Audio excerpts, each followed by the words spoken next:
Good evening. Tonight, I have something truly unsettling for you. 10 documented accounts of remote cabin stays that spiraled into absolute nightmare. These aren't ghost stories whispered around campfires.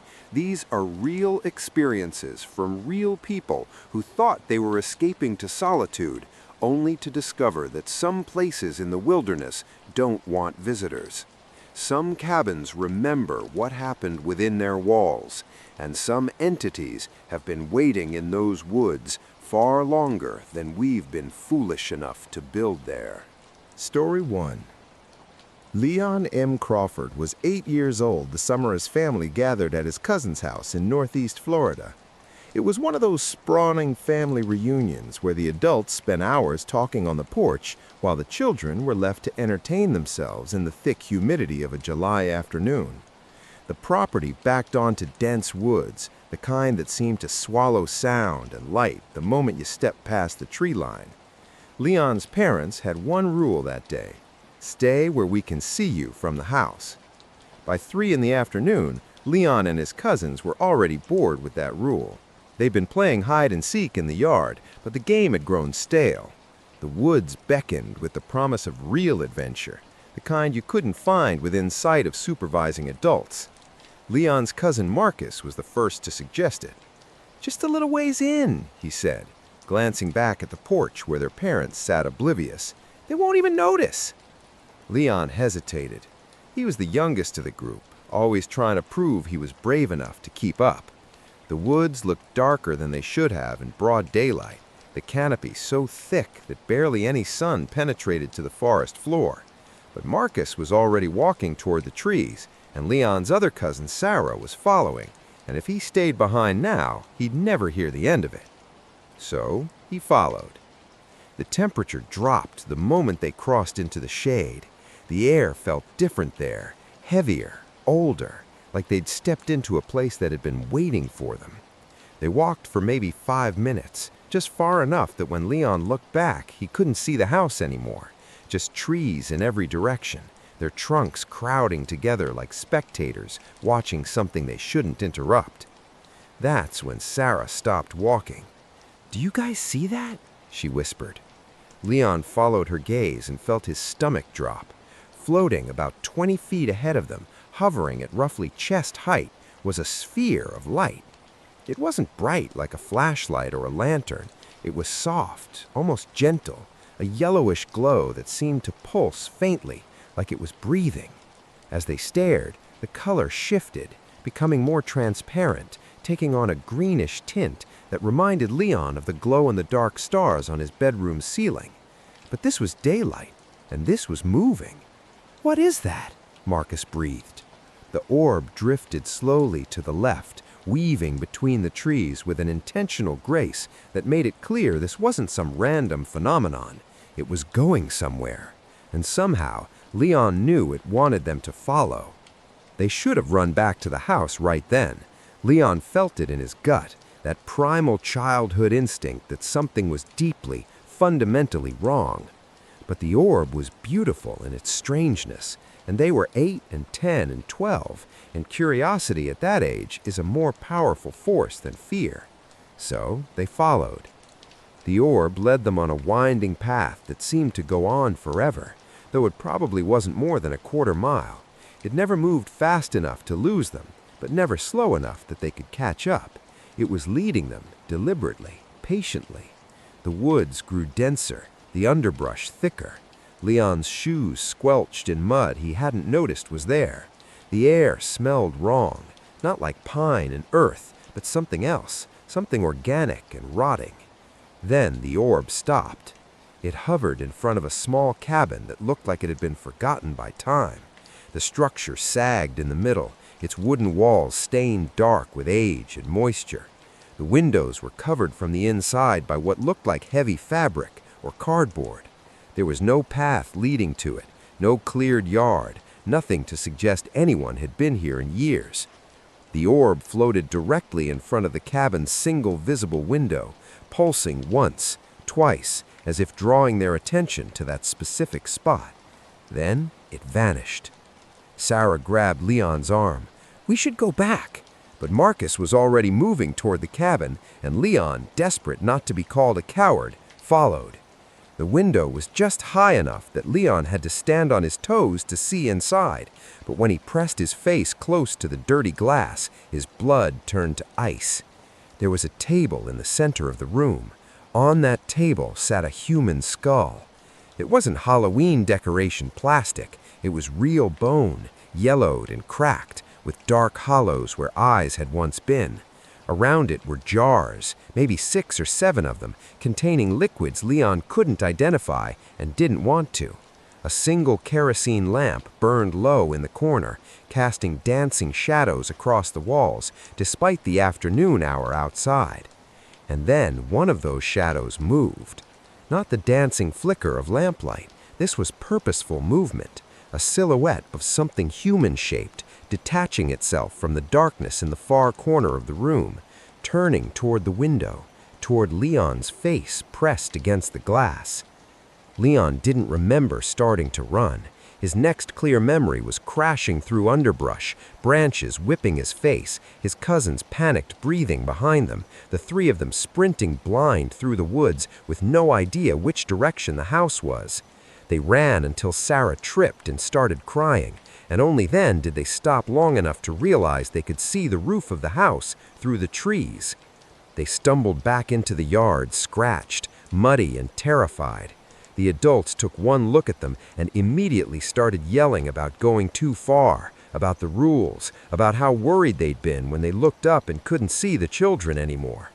Leon's mother grabbed him by the shoulders and demanded to know what they'd been doing. He wanted to tell her. The words were right there in his throat. "We found a cabin. There was a skull. Something was in there watching us." But he looked at Marcus and Sarah, saw the same terror in their eyes, and something unspoken passed between them. If they told the truth about the cabin, they'd have to admit they'd gone deep into the woods. They'd be in even worse trouble. So Leon bit his tongue and let his mother lecture him about safety and rules, and he went to bed that night without saying a word about what they'd found. He woke to the sound of helicopters. It was after midnight when the chopping rhythm of rotor blades dragged him from fitful sleep. Through his window, he could see searchlights sweeping through the woods, illuminating the trees in stark white bursts that made the forest look like a photograph negative. He crept downstairs to find all the adults awake, clustered around the TV with coffee mugs and shaking hands. A body had been found in the woods, a woman's body. She'd been missing for 3 days, and someone, they never said who, had called in a tip about an old cabin. The police had found it just after sundown, a derelict structure, exactly like the one Leon had seen, complete with jars of chemicals and evidence of recent occupation. They were searching for a suspect. They had dogs. They had every officer in 2 counties combing through those woods, looking for whoever had been in that cabin, looking for whoever had been in there when Leon pressed his face to that window. Leon never told his parents. Neither did Marcus or Sarah. They made a silent pact that night that became permanent, a secret that weighed heavier with each year that passed. The case went cold. The cabin was demolished. The man, because it had to be a man, didn't it, was never found. And Leon grew up carrying the knowledge that he'd stood 3 feet away from a killer's lair while something inside watched him through dirty glass.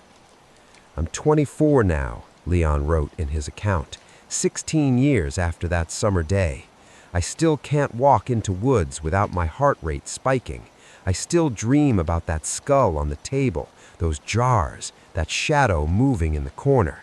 But what haunts me most isn't what I saw.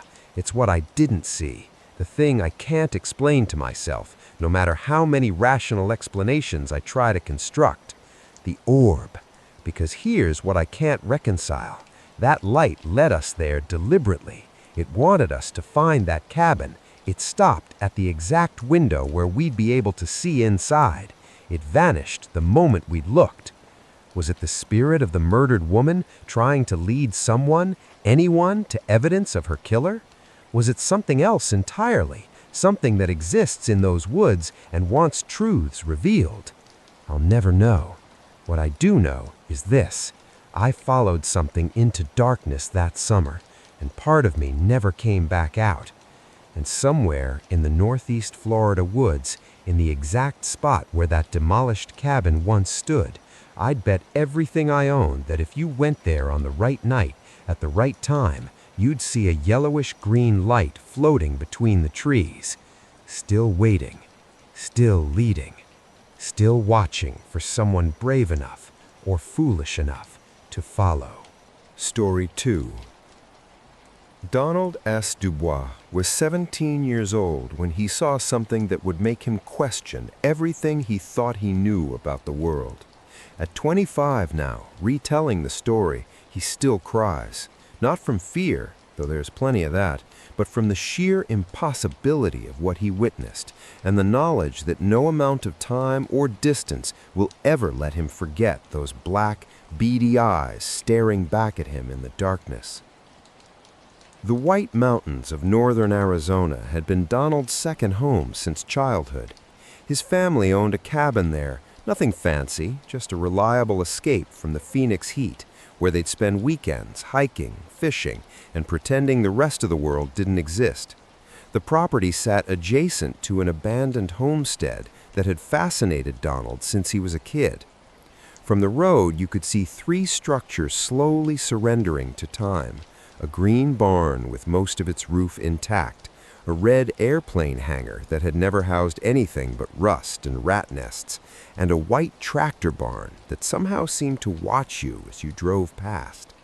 Beyond those buildings stood the house itself. Donald's parents had warned him about the property from the time he was old enough to wander. "Stay away from there," his mother would say, her voice taking on that particular tone that meant she wasn't joking. "That place isn't safe. The buildings are falling apart, and God knows who might be squatting there." His father had been more direct. "Something's not right about that place. Trust your gut." For years, Donald had listened. The property had an atmosphere that made his skin crawl, especially the house with its dark windows and sagging porch that seemed to lean toward the road like it was trying to hear passing conversations.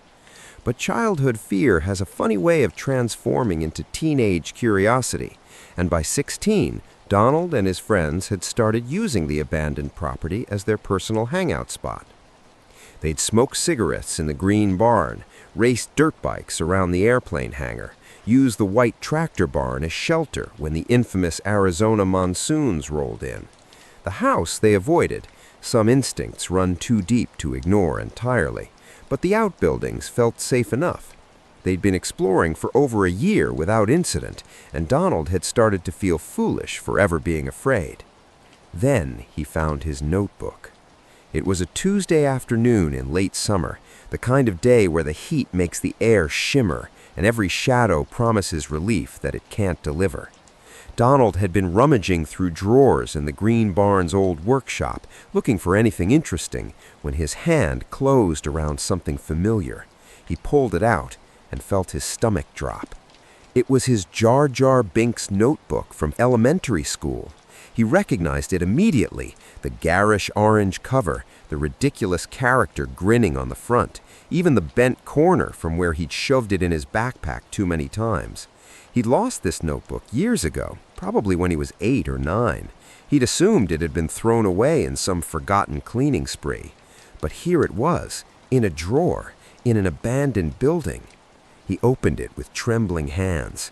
The first few pages were his, definitely, his childish handwriting detailing whatever schoolwork he'd been doing back in 3rd grade. But further in, the handwriting changed.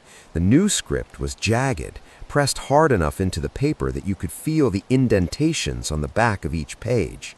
The words made no sense, fragments of sentences, single words repeated over and over, drawings that looked like they'd been made by someone who'd forgotten what human hands looked like. Someone had been in his family's cabin, someone had taken this notebook, someone had been carrying it around, writing in it, keeping it in this abandoned workshop like a trophy. Someone had been watching him since he was 8 years old. Donald should have stopped going to the property after that. Any rational person would have.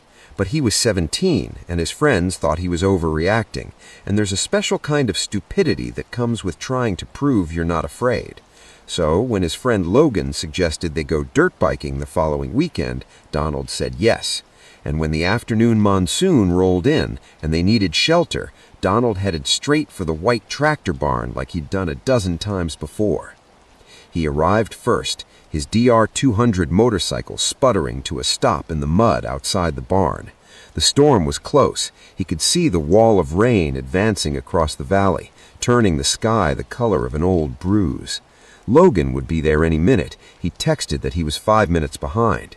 Donald killed the engine and sat there in the sudden silence, listening to thunder rumble through the mountains. The white tractor barn looked different in the pre-storm light, darker somehow, even though it was painted white. The doorway gaped open like a mouth, and Donald realized for the first time that he couldn't see all the way through it. There were shadows in there that seemed thicker than they should be, shadows that didn't match the angle of the failing sunlight. He turned his bike around so the headlight was pointed directly at the barn's doorway, just in case, just to be able to see clearly when Logan arrived and they had to run inside. That's when he saw the hand. It appeared at the edge of the doorframe, pale white fingers curling around the wood with deliberate slowness.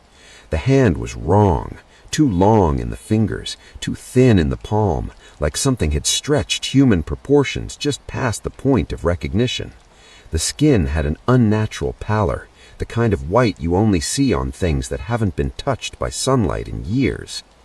Donald's rational mind tried to construct an explanation. A homeless person, a squatter, someone who'd been living there and now was cautiously checking to see who had arrived. That's all it was. That's all it could be. Then the second hand appeared. This one emerged below the first, gripping the doorframe at knee height in a position no human should be able to maintain comfortably. The fingers were identical to the first, too long, too pale, ending in nails that were either very dirty or very dark. The hands didn't move like someone peeking around a corner. They moved like something climbing into view, positioning itself to emerge into the light. Then came the head.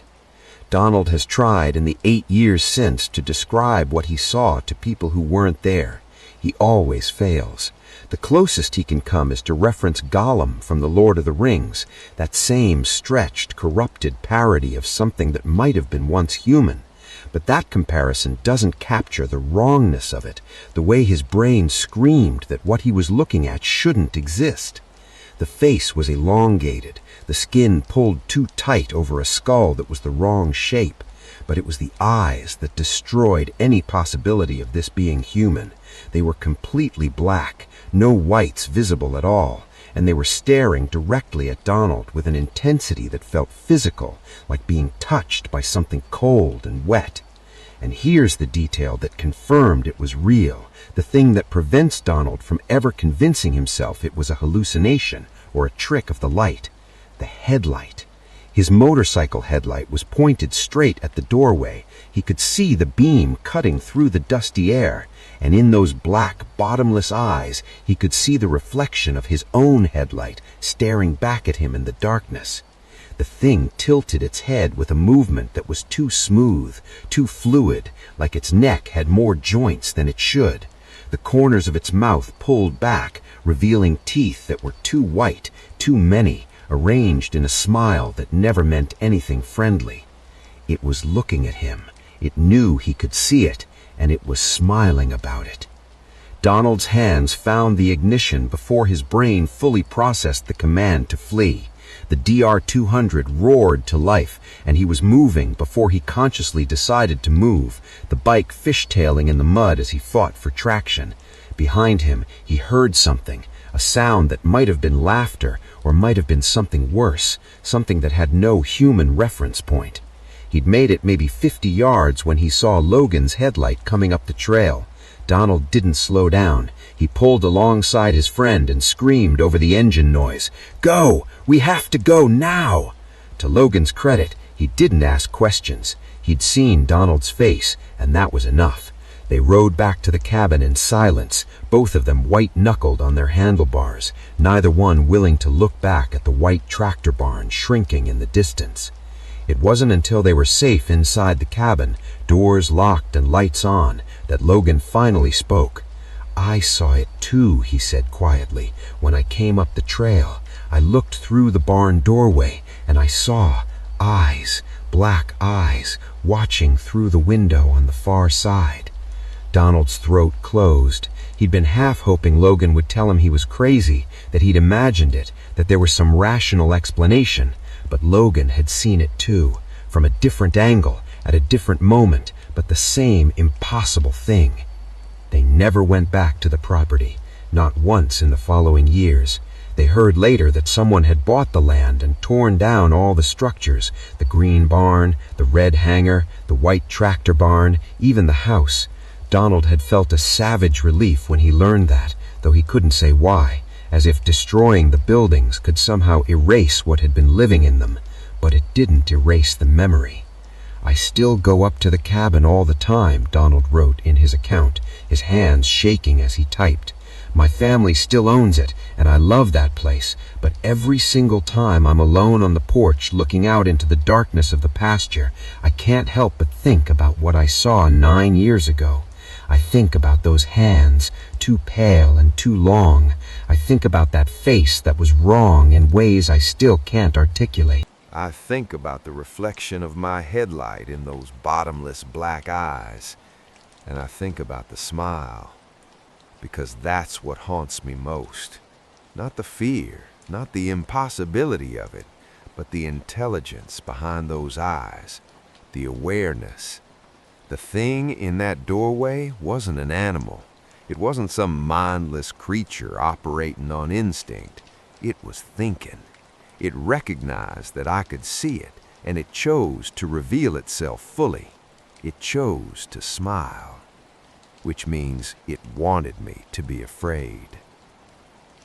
At 25, Donald still tears up when he tells this story, not from embarrassment, but from the accumulated weight of carrying an impossible truth that no one who wasn't there can fully believe. He keeps the lights on when he's alone at the cabin now. He doesn't look too long into the darkness past the porch, and sometimes, on nights when the wind moves through the pines in just the right way, he swears he can hear something moving in the pasture. Something with pale hands and black eyes, still smiling in the darkness, still waiting for someone else foolish enough to follow their curiosity into places where human beings were never meant to go. Story 3. Ann J. Pilger was 8 years old when she and her younger brothers disappeared for 13 hours in broad daylight. She's an adult now, with brothers who are grown men, and they still can't explain what happened to them in the valley near Wangala Dam. But they all remember it. Well, 2 of them do. The youngest was only 4 at the time, and maybe that's a mercy. The family called it the castle, though it was really just a cabin perched on a hillside overlooking the vast expanse of Wangala Dam in New South Wales, Australia. Ann's grandmother owned the property, and every few months the entire family would make the pilgrimage out there for long weekends of fishing, hiking, and the kind of isolation that only the Australian bush can provide. The landscape was beautiful in that harsh, unforgiving way that Australia specializes in. Red earth, eucalyptus trees, and sky so big it made you feel insignificant. The castle sat at the edge of a valley, and Nan had rules about that valley, strict rules.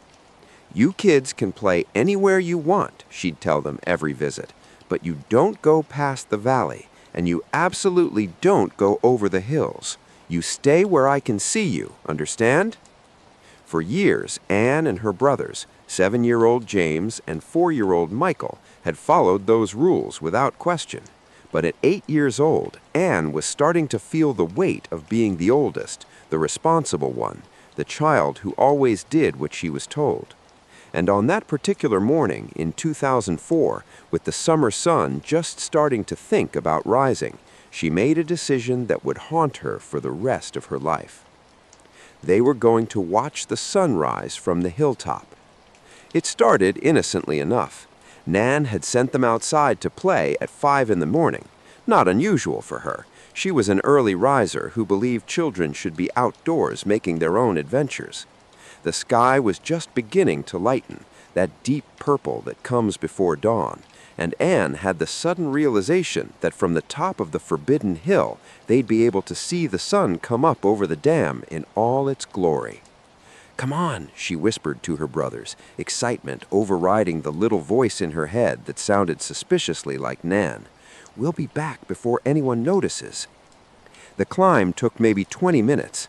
Anne kept checking her watch, a special gift from her father that she wore with pride, to make sure they'd have time to get back before Nan started to worry. They reached the summit just as the first rays of sunlight broke over the horizon, painting the dam in shades of gold and orange that took Anne's breath away. It was worth it, she thought, totally worth breaking the rules just this once. They started back down at 6:15, according to Anne's watch. She remembers the exact time because she'd checked it specifically, calculating that they'd be back at the castle by 6:45 at the latest, well before anyone would think to ask where they'd been. The descent took them into the valley, the Forbidden Valley, but Anne reasoned that cutting through it would be faster than going back the way they came, just this once, just to make sure they weren't late. Halfway through the valley, James grabbed Anne's arm and pointed up toward the castle. There, standing at the valley's edge, was a figure waving at them. The distance made details impossible, but Anne could see the familiar shape of Nan's house dress, the way she always stood with one hand on her hip. "She sees us," hissed James, panic in his voice. "We're going to be in so much trouble." But Anne felt strangely calm. Nan was waving, not angry gesturing. Maybe she just wanted to check on them. Maybe it would be fine. They waved back and continued climbing out of the valley, scrambling up the rocky slope toward the road that would lead them back to the castle. Anne checked her watch as they reached the road, 6:45. Perfect timing. They'd be at the castle in 5 minutes, and maybe Nan wouldn't even mention the rule breaking. Maybe. The screaming reached them before they saw the castle. Nan was standing on the porch, her face twisted in an expression Anne had never seen before. Raw terror, mixed with relief, mixed with something else, something that looked almost like disbelief. She was screaming their names, her voice cracking, and then she was running toward them in a way that Nan never ran, her house dress flapping around her legs. "Where have you been?" Nan grabbed Anne by the shoulders so hard it hurt. "Where were you? We've been looking everywhere, everywhere!" Anne tried to explain about the sunrise, about being back at 6:45 just like she'd planned, but Nan wasn't listening. She was crying now, pulling all 3 children into a crushing hug, while Anne's parents came running from inside the castle, their faces pale and streaked with tears. That's when Anne saw the dashboard of her father's truck, still running in the driveway, where he'd apparently abandoned it mid-search. The digital clock read 7 p.m., not a.m. "That's wrong," Anne said, her voice small and confused. "That can't be right. We left at 5 and we've been gone maybe 2 hours at most. It's morning. It's still morning." But the sun was setting, not rising. The shadows were falling in the wrong direction, and her father was showing her his watch, and Nan was showing her the kitchen clock, and they all said the same impossible thing. It was 7 in the evening. 13 hours had passed. 13 hours that Anne, James, and Michael couldn't account for. The story came out in pieces over the next hour. They'd been missing since shortly after Nan had sent them outside. By 6 in the morning, when they hadn't returned to the castle, Nan had started to worry. By 7, she was actively searching. By 8, she'd called Anne's father, and by 9, they had half a dozen family members and local rangers combing the property. They'd searched the valley multiple times. They'd walked every trail. They called the children's names until their voices gave out. The searchers had covered every inch of the property, including the exact valley where Anne swore they'd walked through, and they found nothing, no trace, no footprints, no sign that 3 children had been anywhere near there. "But we saw you," Anne insisted to Nan, her voice breaking. "We saw you waving at us from the valley edge. We waved back." Nan's face went white. "I never left the castle," she said quietly. "I've been here all day, waiting, praying you'd come back. If you saw someone waving at you, it wasn't me." The conversation died there. What else was there to say? For years, the family tried to rationalize it. The children had gotten lost, disoriented, maybe fallen asleep somewhere without realizing it. Time plays tricks on children. Memory is unreliable. There had to be a logical explanation. But the explanation never came, and the questions only multiplied. It wasn't until Nan's funeral, years later, that the subject came up again. Anne was an adult by then, and James was too, and they'd both carried the weight of that day without discussing it much, as if speaking about it might somehow make it more real. But at the wake, after a few drinks, James looked at his sister and said, "I still remember it, you know, every detail, and it doesn't make any more sense now than it did then." Their father overheard. He'd been quiet through most of the funeral, processing his own grief, but something about his children's conversation made him speak up. "I need to tell you something," he said, his voice heavy, "about that day. We didn't search the valley multiple times. We searched it at least 20 times. We had rangers with tracking equipment. We had volunteers who knew that bush better than their own backyards. They covered every square foot of that property, and they swore that there was no way you could have been there without being seen." He paused, struggling with something. "And there's something else. A few years ago, I went back out there. I timed it. From the hill you climbed to the castle, cutting through the valley like you said you did, it's 30 minutes, 45 at most if you're being really slow about it. There's no way it should have taken 13 hours. There's no way you could have been hidden from searchers for that long in that terrain." Anne's skin prickled. "What are you saying, Dad?" she asked. "I'm saying I don't know what happened to you 3 that day, but I don't think you were in our world for most of it." The silence that followed was broken by Michael, who was listening from across the room. He was in his early 20s now, no memory whatsoever of the incident. "You guys are screwing with me, right? This is some kind of family joke?" he said with a nervous laugh. But Anne and James just looked at each other, and they both knew. Whatever happened in that valley, it was real. The missing time was real.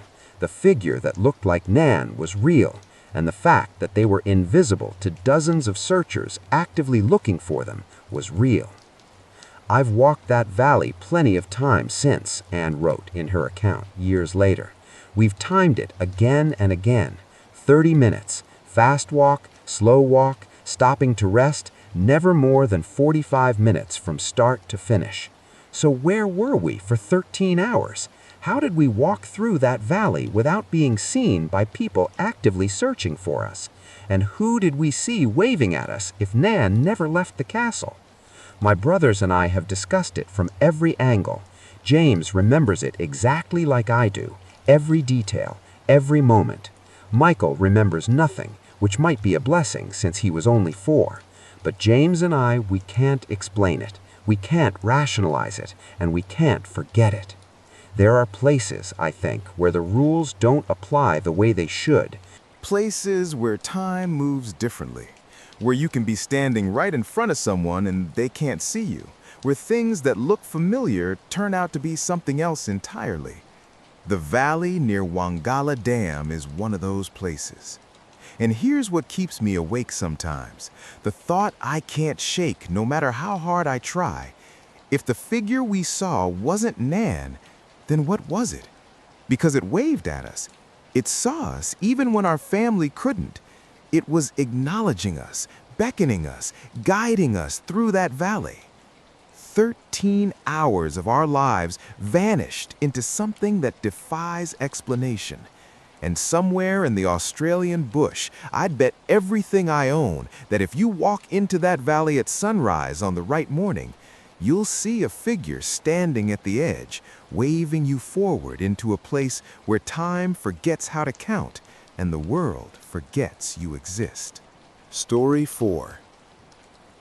Darlene G. Peace never experienced the terror firsthand. She heard it from her mother years after the fact, when the statute of limitations on childhood nightmares had supposedly expired, and adults could discuss such things over coffee without breaking down. But even decades later, when her mother recounted what happened during that summer at camp in the 1970s, her hands would shake enough that she'd have to put the cup down. The camp sprawled across 300 to 400 acres of isolated woodland, accessible only by a single winding road that felt longer than it actually was. There were 5 cabins in total, labeled A through E in a layout that seemed random until you understood the terrain. Cabins A, B, and C sat together on a hilltop, forming a little village where counselors and campers could see each other's lights at night. Cabin D was built partially into the hillside below them, still visible from the others, still within shouting distance. But Cabin E sat alone across a dark stretch of woods, isolated enough that you couldn't see it from the other buildings, and the walk there took a full 10 minutes through trees that seemed to lean in and listen. Darlene's mother, we'll call her Marie, was 18 that summer, working as a senior counselor during the camp's first experimental week. They'd opened early with minimal staff and even fewer campers, just enough to test the facilities before the real rush began. The counselor team was small, maybe 8 of them total, young and energetic and stupid in that way you can only be when you're 18 and nothing genuinely bad has happened to you yet. The incident that started it all happened on a Thursday night. 6 of the counselors were hanging out in Cabin D, playing cards and talking about nothing important, when they heard the footsteps. Not soft footsteps, not tentative exploration. These were deliberate, heavy stomping sounds coming from directly above them on the roof. Boom, boom, boom, like someone wearing boots and wanting to make sure everyone knew they were there. The male counselors, there were 3 of them, immediately went outside to investigate, expecting to find one of the younger guys playing a prank. Instead, they saw a man in dark clothing jump from the roof and sprint toward the tree line. He was fast, faster than seemed natural, and he disappeared into the darkness like he'd been swallowed. But here's the thing that made Marie's skin crawl when she heard about it. There was a car parked in the darkness beyond the cabin, just sitting there with its lights off, invisible until the exact moment the man started running. Then the headlights blazed on, illuminating the scene like a stage, and a second person, they couldn't tell if it was a man or woman, ran from the woods to the car. The vehicle tore out of there, spraying gravel, gone before anyone could even think to get a license plate. 2 people, one on the roof making noise, one waiting in a running car with the lights off. The counselors stood there in stunned silence for maybe 30 seconds before someone laughed nervously and said, "What the hell was that?" And because they were 18, and because acknowledging real danger would mean admitting they were vulnerable in the middle of nowhere with minimal adult supervision, they did what teenagers do. They turned it into a joke. The nerd on the roof, one of them christened the Mystery Man, and the nickname stuck, NOR for short. They laughed about it for the rest of the evening, making up increasingly ridiculous theories about who NOR was and what he wanted. It was easier than being scared, easier than asking why someone would scout a children's camp at night. The second incident happened Friday night, and this time it wasn't funny. 3 female counselors had been assigned to sleep in Cabin E, the isolated one. Marie wasn't one of them, thank God, but she heard about it immediately after. The 3 girls had settled in for the night, uneasy about being so far from the other cabins, but trying not to show it. Around 2 in the morning, the phone in the cabin rang. One of the girls, we'll call her Jessica, answered it groggily, expecting maybe a wrong number or one of the other counselors playing a prank. The voice on the other end was Fred, one of the male counselors staying in Cabin C on the hilltop. But he didn't sound playful.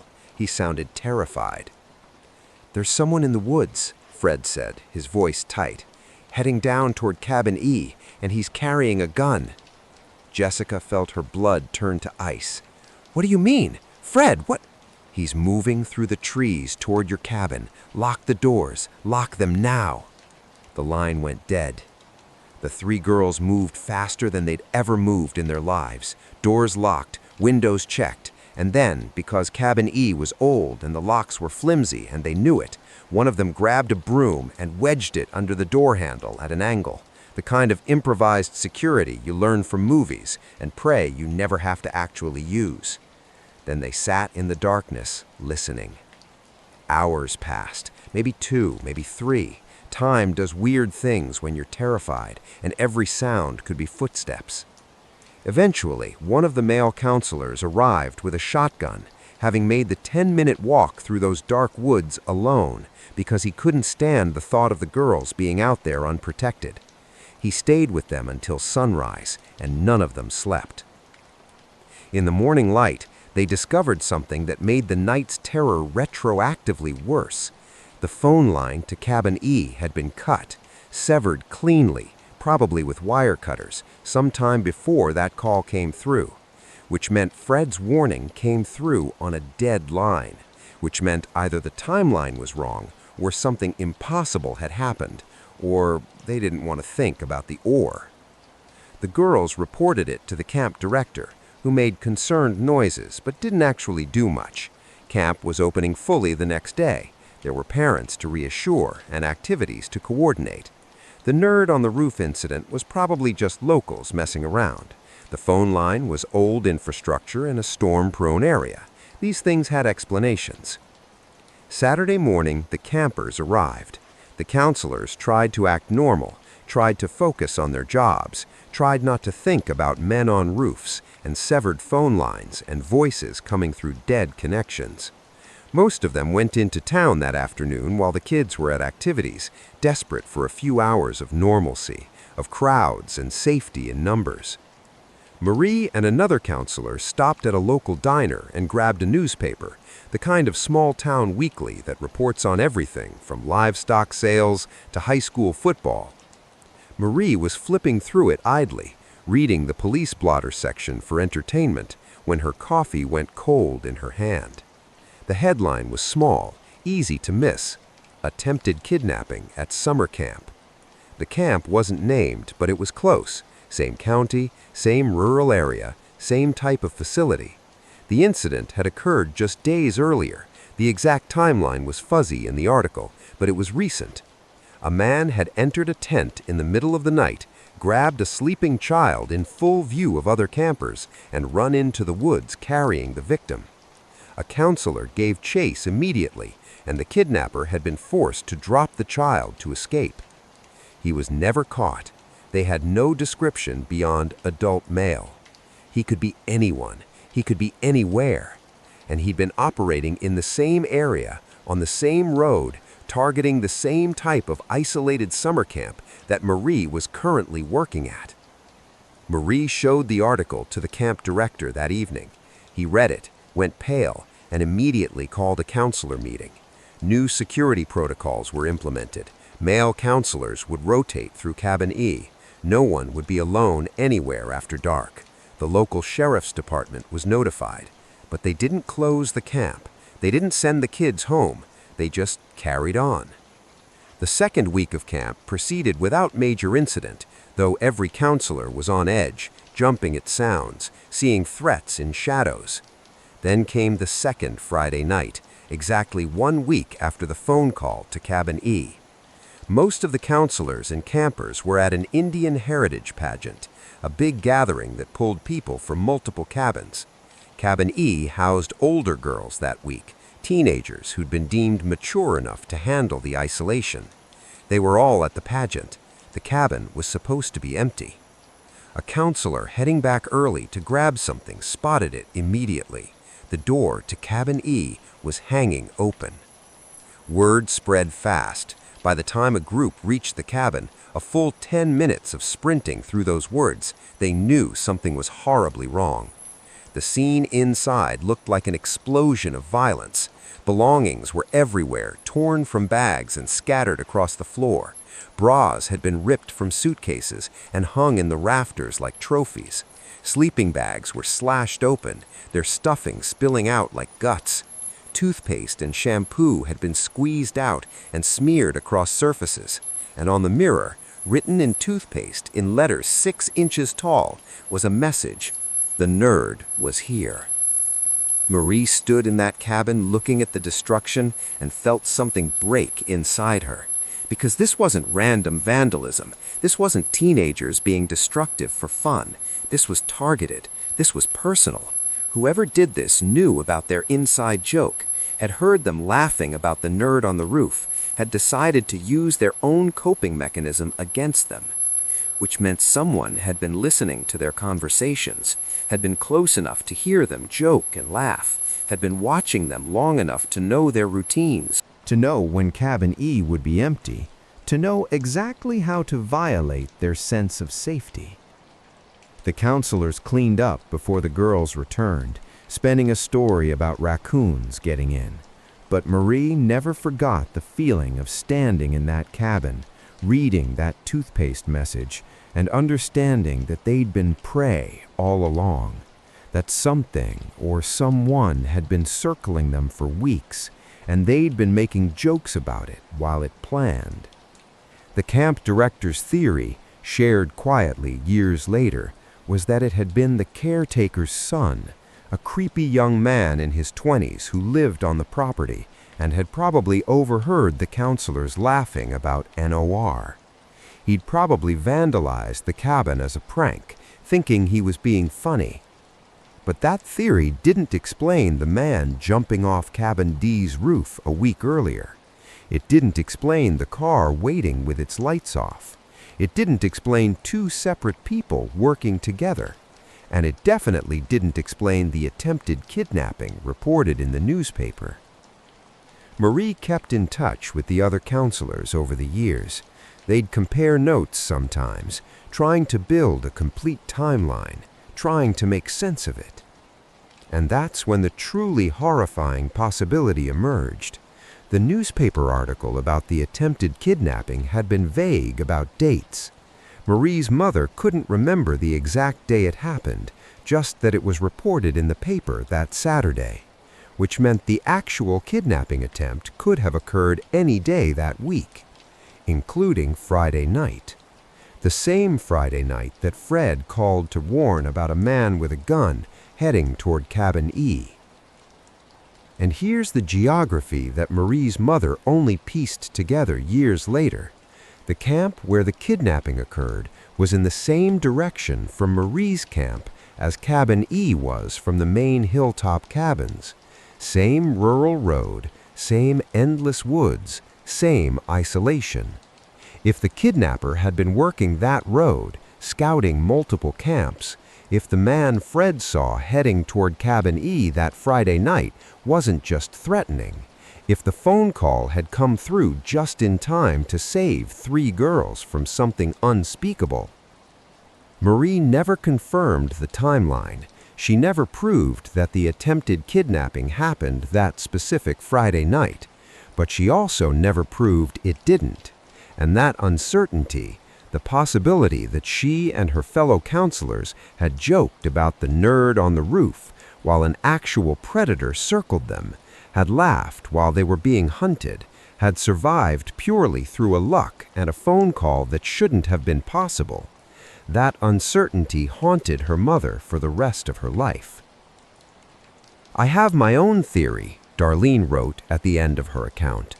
"The original nerd on the roof, the man who jumped off Cabin D with a partner waiting in a car, was the kidnapper doing reconnaissance. He was scouting camps in the area, identifying which cabins were most isolated, which had the youngest counselors, which would be easiest to target.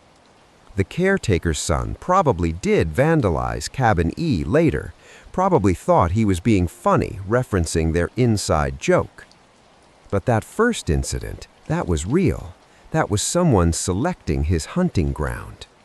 And if Fred's call about the man with a gun happened on the same night as the attempted kidnapping at the other camp, if the kidnapper came to their camp first and was scared off by Fred's warning before moving on to the next target, then 3 girls in Cabin E survived purely because of a phone call that came through a cut line, warning them about a threat that was absolutely real.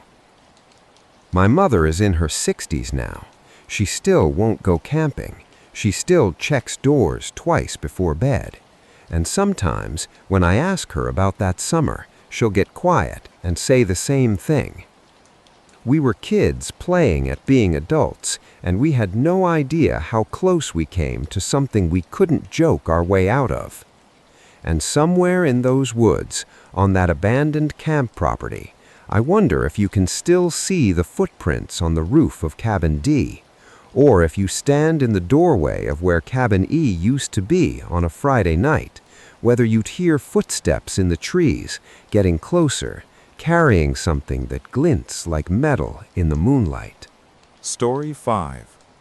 Ricardo E. Holmes was 17 when it happened, maybe 18, the kind of age where you're old enough to dismiss childhood fears, but still young enough to be genuinely afraid when something shatters your sense of safety. He struggles with anxiety and depression, the kind that makes you hypervigilant about everything, constantly checking and rechecking your surroundings. So when people hear his story, they assume it's a manifestation of that anxiety, a nightmare his mind constructed and convinced was real. But Ricardo knows the difference between his brain lying to him and his eyes showing him the truth. And what he saw outside that cabin window wasn't a manifestation of anxiety. It was a man who had been standing there for God knows how long, waiting for a child to look outside. The school camp was supposed to be fun, one of those Year 3 trips that Australian schools organize to give kids a taste of independence before they're actually old enough to handle it. Ages 7 and 8, old enough to be excited about sleeping away from home, young enough to still be terrified of the dark. The camp was about 45 minutes outside their regional city, the kind of facility that exists specifically for these educational overnight trips. Basic cabins, organized activities, counselors who were barely older than university students themselves. Ricardo's cabin was on the second level of a multi-story complex, which felt significant at the time, high enough that you had to really try to look in the windows, safe enough that the counselors didn't bother checking the locks before lights out. During the day, the kids had done the standard camp things: archery, basketball, tennis, running around until they were exhausted enough that the counselors hoped they'd actually sleep. By the time dinner rolled around at 6, Ricardo was ready to drop. By 11 p.m., after hours of laughing with his friends in the darkness, he was deeply, genuinely asleep. Until 2 a.m. He woke suddenly, with that horrible clarity that tells you something pulled you from sleep, even though you can't identify what. His special watch, a gift from his parents that he wore everywhere, glowed faintly in the darkness. 2 a.m. exactly. The cabin was silent except for the breathing of the other kids, that particular rhythm of genuine sleep that you can't fake. But something felt wrong. Not dangerous wrong, not there's an immediate threat wrong, just off, like when you walk into a room and can tell someone's been there, even though nothing looks disturbed. Ricardo lay in his bunk for maybe 30 seconds, trying to identify what had woken him, trying to convince himself to just roll over and go back to sleep. Then he felt the compulsion. That's the only way he can describe it, a sudden, overwhelming need to look out the window. Not curiosity, not conscious decision, just an absolute certainty that he needed to get up, walk to that window, and look down at the ground below. The feeling was so powerful it made his skin prickle, made his heart rate spike in a way that had nothing to do with his usual anxiety, and everything to do with some primal instinct, screaming that something was waiting for him to see it. Ricardo slid out of bed as quietly as he could and crossed to the window on bare feet. The cabin was on the second level, which meant looking down about 15 feet to the ground below, not high enough to be terrifying, but high enough that you wouldn't want to fall. The window overlooked a patch of grass and dirt, then the tree line beyond. During the day, it had been a pleasant view. At 2 a.m., it was just shapes and shadows. He looked down, expecting to see nothing, ready to feel foolish for letting his anxiety win, ready to climb back into bed and force himself to sleep. The ground was empty. Ricardo felt a wave of relief start to wash over him. See, nothing there, just his brain being his brain, creating threats that didn't exist. He was about to turn away when something caught in his peripheral vision, movement, or maybe just a shape that didn't quite match the shadows around it. He looked again, really looked, scanning the dark ground directly below the window. Nothing, just grass and dirt, and wait, there, just at the edge of his vision, in that blind spot directly beneath the window where you'd have to be practically pressed against the building to stand. There was a man. He was tall. Ricardo estimated 6'4", though it's hard to judge height from above. His clothes were torn and dirty, dark jeans caked with mud, a black hoodie that might have started out a different color, but was now stained with sweat and God knows what else. His arms and face were covered in scratches and grazes, the kind you get from forcing your way through thick brush or climbing through places you're not supposed to. His hat was buzzed short, and he wore a hat that looked like a confused hybrid of a fedora and a cowboy hat, battered and shapeless. But it was his face that made Ricardo's blood freeze. The ands were impossible to determine. His build suggested mid-20s, strong, capable, the physique of someone who did physical labor, but his face looked older, weathered in a way that could have made him 40 or could have been the result of hard living at any age. Dirt was smeared across his cheeks, his lips were cracked, and his eyes were staring directly at Ricardo's face in the window. Not looking around, not scanning the building, his gaze was locked on the exact spot where Ricardo stood, and it had been locked there before Ricardo even appeared in the glass. That man had been staring at that window, waiting for someone to look out. And the moment Ricardo's face appeared in the glass, those eyes had fixed on him with an intensity that felt physical. The eyes were strained wide, unnaturally wide, like he'd been forcing them open for so long that the muscles around them had started to cramp. There was no surprise in them, no startle at seeing a child's face appear. Just recognition, confirmation, like he'd known Ricardo would eventually look, and he'd been willing to wait however long it took. Ricardo ducked below the window so fast he almost fell, his heart hammering against his ribs so hard it hurt. He scrambled back to his bunk on hands and knees, terrified that if he stood up, the man would see him moving, would know which bed was his, would somehow use that information in ways Ricardo's 8-year-old brain couldn't articulate, but his body understood completely.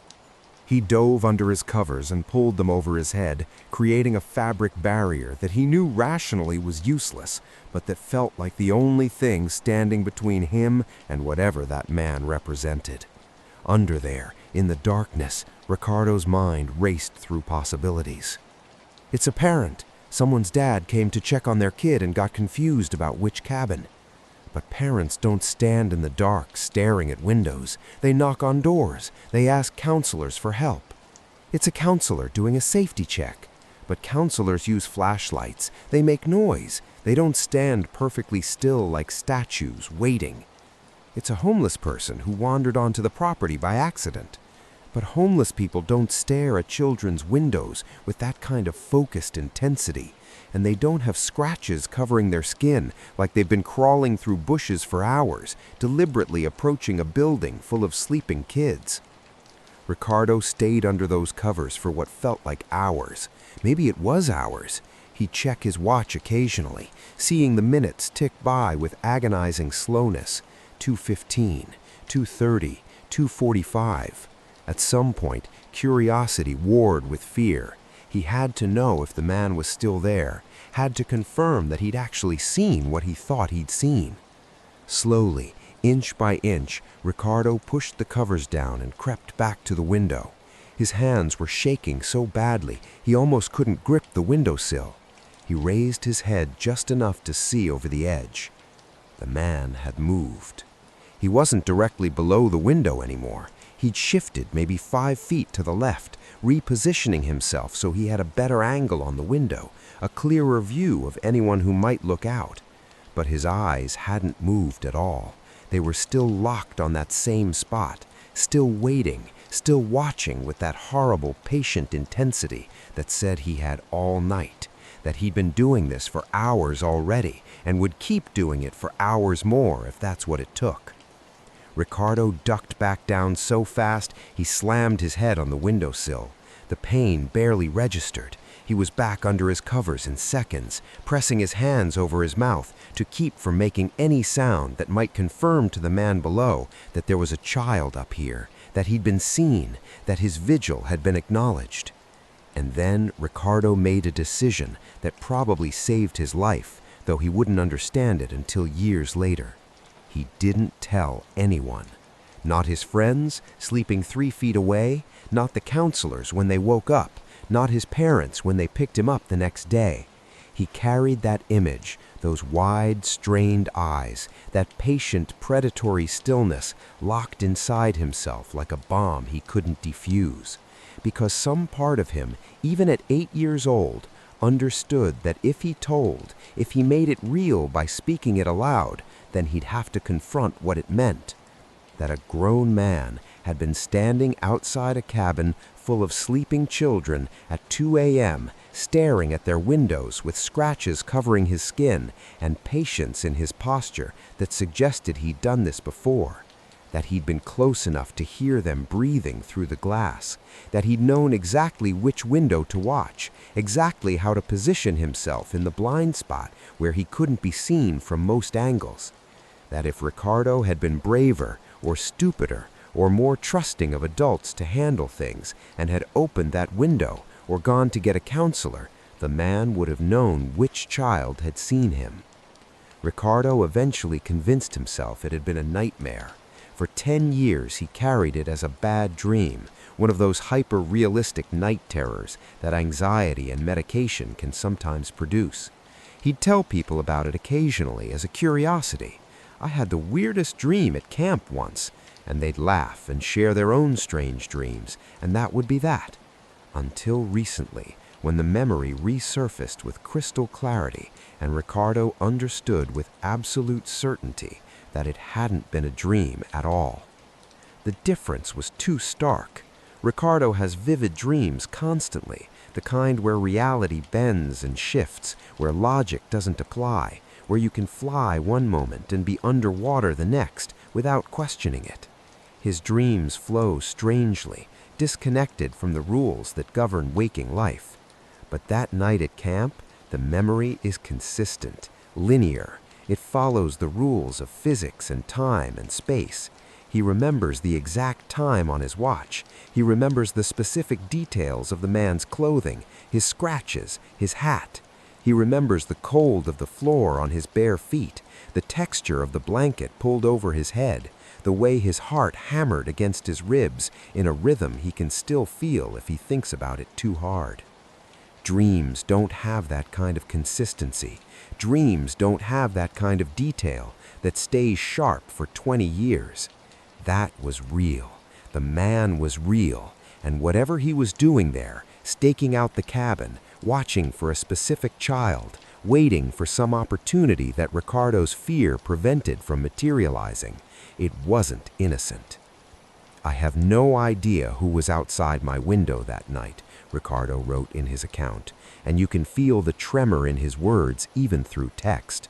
I don't know what he was doing there, or what would have happened if I'd reacted differently. If I'd screamed, would he have run? If I'd stayed at the window, would he have tried to communicate? If I'd opened it, God, if I'd been stupid enough to open it, would he have reached up? I just hope he isn't continuing with whatever it was, because that look in his eyes told me that whatever he was doing there, he wasn't messing around. This wasn't some confused parent or lost hiker. This was someone with purpose, with patience, with the kind of focus that comes from having done something enough times that you perfected the approach. He was waiting for a child to look out. and he was prepared to wait all night if necessary. I was that child. I looked out, and for reasons I still don't fully understand, I had the presence of mind to hide instead of scream, to stay silent instead of run for help, to carry that secret for years because some instinct told me that acknowledging it would make it worse. At 35 now, Ricardo still won't sleep near windows. He checks them twice, sometimes 3 times before bed. And sometimes when he's half asleep and his mind plays tricks, he swears he can feel it, that same compulsion that woke him at 2 a.m. all those years ago, that overwhelming need to get up and look outside. But now he knows better. Now he knows that some things wait in the darkness with infinite patience, and the worst thing you can possibly do is let them know you see them. Because once they know you've noticed, once they confirm that you understand they're there, that's when the waiting ends, and something much worse begins. Story 6. Edwin C. Caskey was 16 years old when something attached itself to him in the mountains of North Carolina, and it took 4 months of torment, a baptism, holy water, and the complete destruction of a hand-carved spear before it finally let go. He's older now, wiser, and carrying the kind of respect for spiritual boundaries that only comes from violating them so badly you nearly lose your mind. The family needed that trip. His parents were struggling, mental health spiraling in the way it does when life piles on too much at once. And someone had suggested a cabin retreat as a reset button. Get away from everything. Breathe mountain air. Remember what peace feels like. Edwin's family consisted of his parents, himself at 16, and 11-year-old twins who were still young enough to be excited about adventure instead of worried about family tension. The cabin they'd booked sat near Bias, tucked between Banner Elk and Boone in the northern White Mountains. It was beautiful in that way that isolated places are, 2 stories of log construction clinging to a steep mountainside, close enough to nature that you could hear every bird and cricket, far enough from civilization that the nearest building was a mile away. The rental photos had promised serenity. They hadn't mentioned what else might be waiting there. Edwin's father couldn't make it the first day, work obligations that couldn't be rescheduled, so it was just Edwin, his mother, and the twins who arrived on that October afternoon in 2023. They explored the property, unpacked, started to relax. Edwin and his mother were both outdoor enthusiasts, the kind of people who felt more at home in wilderness than in cities, and they'd immediately started planning hikes and explorations. That first evening, his mother suggested the hot tub on the back deck. Edwin reminded her about the black bears. This was their territory, and getting into a hot tub at dusk, when bears were most active, seemed like asking for trouble. His mother agreed, and they decided to wait until his father arrived the next day. 3 adults would be safer than 1 adult and a teenager if something went wrong. His father showed up the following morning, and after a day of settling in and collecting firewood together, the family finally gathered on that back deck as the sun started to set. The hot tub faced the stairs that led down from the deck to the yard below, and all 4 of them positioned themselves looking in that direction, a strategic choice, making sure they could see anything approaching from the woods. Edwin had brought his phone, more out of habit than intention, and started taking pictures of his parents relaxing. Just casual shots, the kind you take on vacation to prove you were there and that everyone looked happy. He took 3 or 4 photos, not really looking at them, just clicking and setting the phone aside. It wasn't until later that his mother sent those photos to a friend back home, casual sharing of, "Look where we are, isn't it beautiful?" The friend's response came back fast, and it wasn't about the scenery. Who's that in the background? Edwin's mother zoomed in on the photo, and her face went white. Standing on the front porch, the opposite side of the cabin from where they'd been sitting, was a figure. Even accounting for the distance and the phone camera's limitations, the details were impossible to dismiss. It was a young Native American woman, her face indistinguishable, but her headdress crystal clear. She was unnaturally tall, at least 7 feet, maybe more. Her proportions were wrong in a way that made your brain itch trying to process them, and she was staring directly at the camera, directly at Edwin's family in that hot tub. Edwin and his father had both felt it while they were out there, that sensation of being watched that makes your skin prickle and your instincts scream. Edwin had experienced a wave of dread so powerful it had almost driven him from the hot tub early, but he dismissed it as anxiety, as his usual tendency to imagine threats that weren't there. But they had been there. Something had been watching them from the porch, and his phone had captured proof. That night, Edwin and his father sat on the front porch together, trying to rationalize what the photo had shown.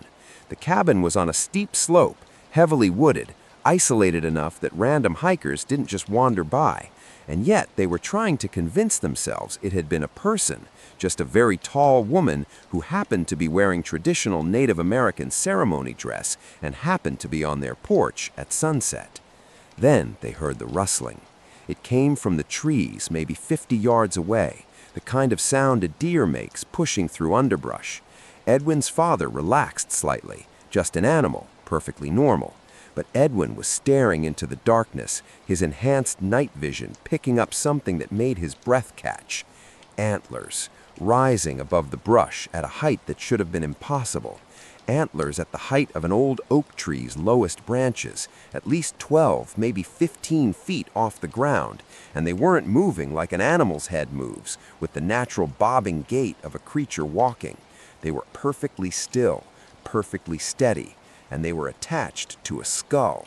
Not a living deer head, a bleached skull visible even in the dim light, with empty eye sockets that were angled directly at Edwin. The antlers weren't growing from a living creature. They were mounted on bone, held at that impossible height by something standing far taller than any deer had the right to be. "Dad?" Edwin whispered, his voice coming out shaky and horrified in a way he'd never heard from himself before. "Dad, look!" His father turned, saw it, and froze. For maybe 5 seconds, they both stared at this impossible thing watching them from the woods. Then something moved, the entity, the creature, whatever the hell it was, and they heard the sound of something massive dashing through the underbrush, not away, but parallel to the cabin, circling. Edwin's father grabbed a flashlight and aimed it into the woods, the beam cutting through the darkness and revealing nothing, just trees and brush and normal forest. But they could hear it moving, hear multiple sounds of bolting, of large bodies crashing through vegetation in different directions, like whatever was out there had split apart or multiplied, or never just one thing to begin with. "Inside," Edwin's father said, his voice tight. "Now." They ran for the door, and Edwin's father immediately went for his shotgun. He'd brought it for protection, never really expecting to need it, but he wasn't taking chances now. He wanted to go back out, to shoot at whatever was in those woods, to defend his family with overwhelming force. His mother stopped him, put herself between her husband and the door, and said absolutely not. They weren't going back out there. They weren't engaging with whatever that was. They were going to lock the doors, turn on every light, and survive until morning. Edwin spent the next hour having a panic attack so severe his mother feared they'd need to drive to the hospital. His chest felt like it was caving in, his vision blurred, his hands shook so badly he couldn't hold anything. It wasn't normal fear, it was primal, existential terror that felt like it was tearing him apart from the inside. They left the next morning, cutting the trip short for 3 days. Nobody argued. Nobody suggested staying to face their fears or not let it win. They packed, loaded the car, and got the hell out of those mountains. But Edwin brought something with him. During the trip, he'd been working on a spear, whittling it from a branch with his new pocket knife, enjoying the meditative process of carving. He'd felt weird about it even then, like he shouldn't take it, but couldn't quite articulate why. Some instinct was screaming at him to leave it on the property, but his rational mind overruled it. It was just a stick he'd carved. It meant nothing. The drive home was when things started going wrong. Edwin began acting strange, his parents' word for it later. He'd stare at nothing, his eyes unfocused, seeing things that weren't there. He'd scream suddenly, shouting about something coming, something here, it's right here. His hands would claw at the air like he was fighting off an attacker no one else could see. And through it all, he had no memory of these episodes. One moment he'd be sitting normally, the next his mother was holding him down while he thrashed and screamed, and then he'd blink and have no recollection of what had just happened. The torment continued for months. October became November, November became December, and Edwin lived in a fog of terror and confusion. He'd lose time, he'd wake up in places he didn't remember going to. He'd find scratches on his skin that he couldn't explain. His mental health, already fragile, shattered completely. His parents tried therapy, medication, everything conventional medicine could offer. Nothing worked. It wasn't until February 2024, 4 months after the trip, that Edwin's family turned to spiritual intervention. They weren't particularly religious people, but desperation strips away skepticism fast.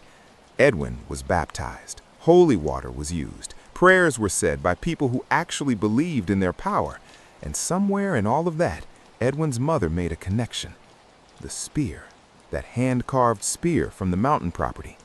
They took it outside and destroyed it, burned it, broke it into pieces, scattered the ashes, and like someone had flipped a switch, Edwin's torment ended.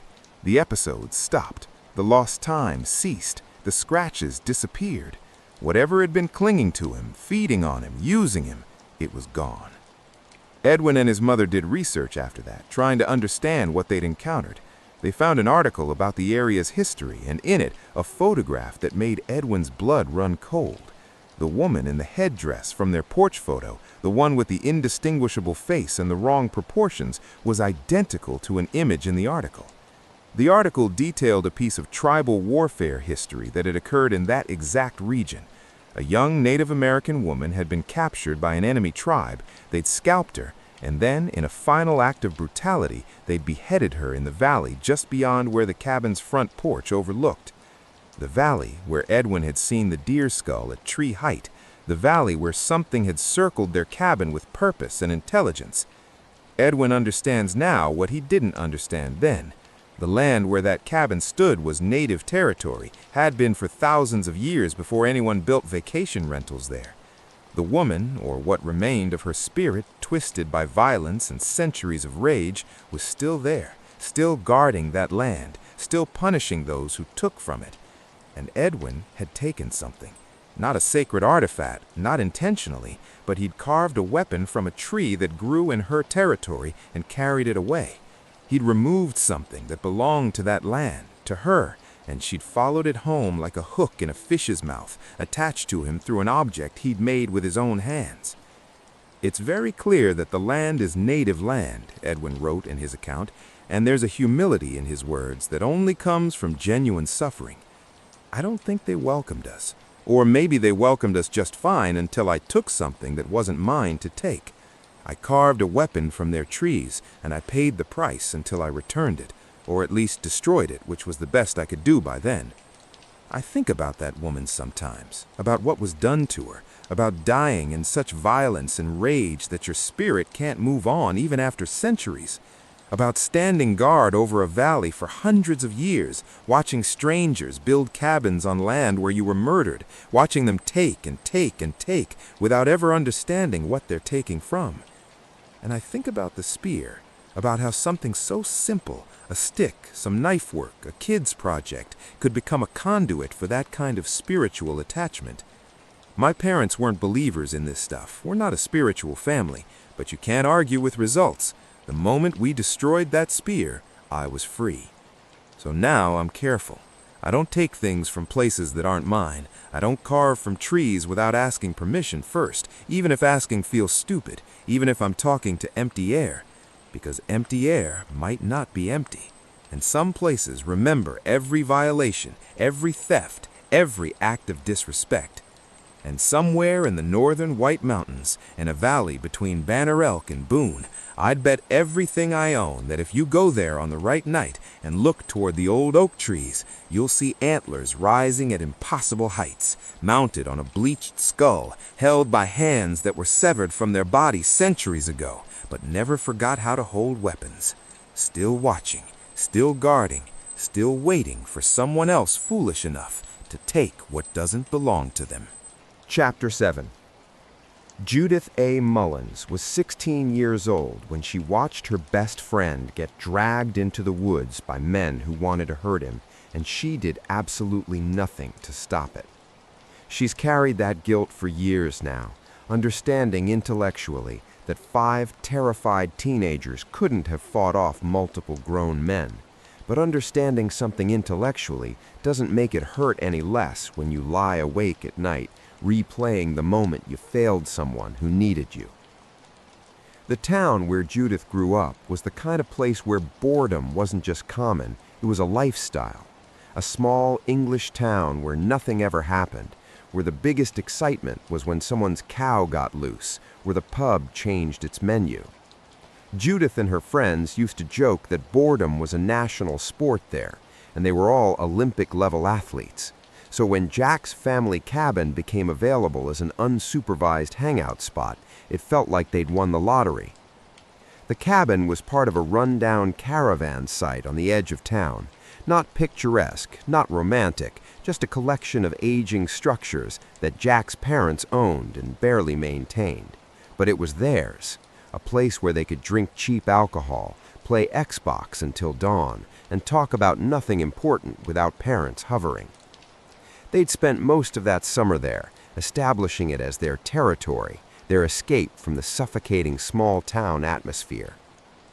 The night it happened was supposed to be a celebration. Max's birthday, early September, still warm enough that they didn't need jackets, but cool enough that autumn was definitely coming. 7 of them had gathered at the cabin around 10 p.m.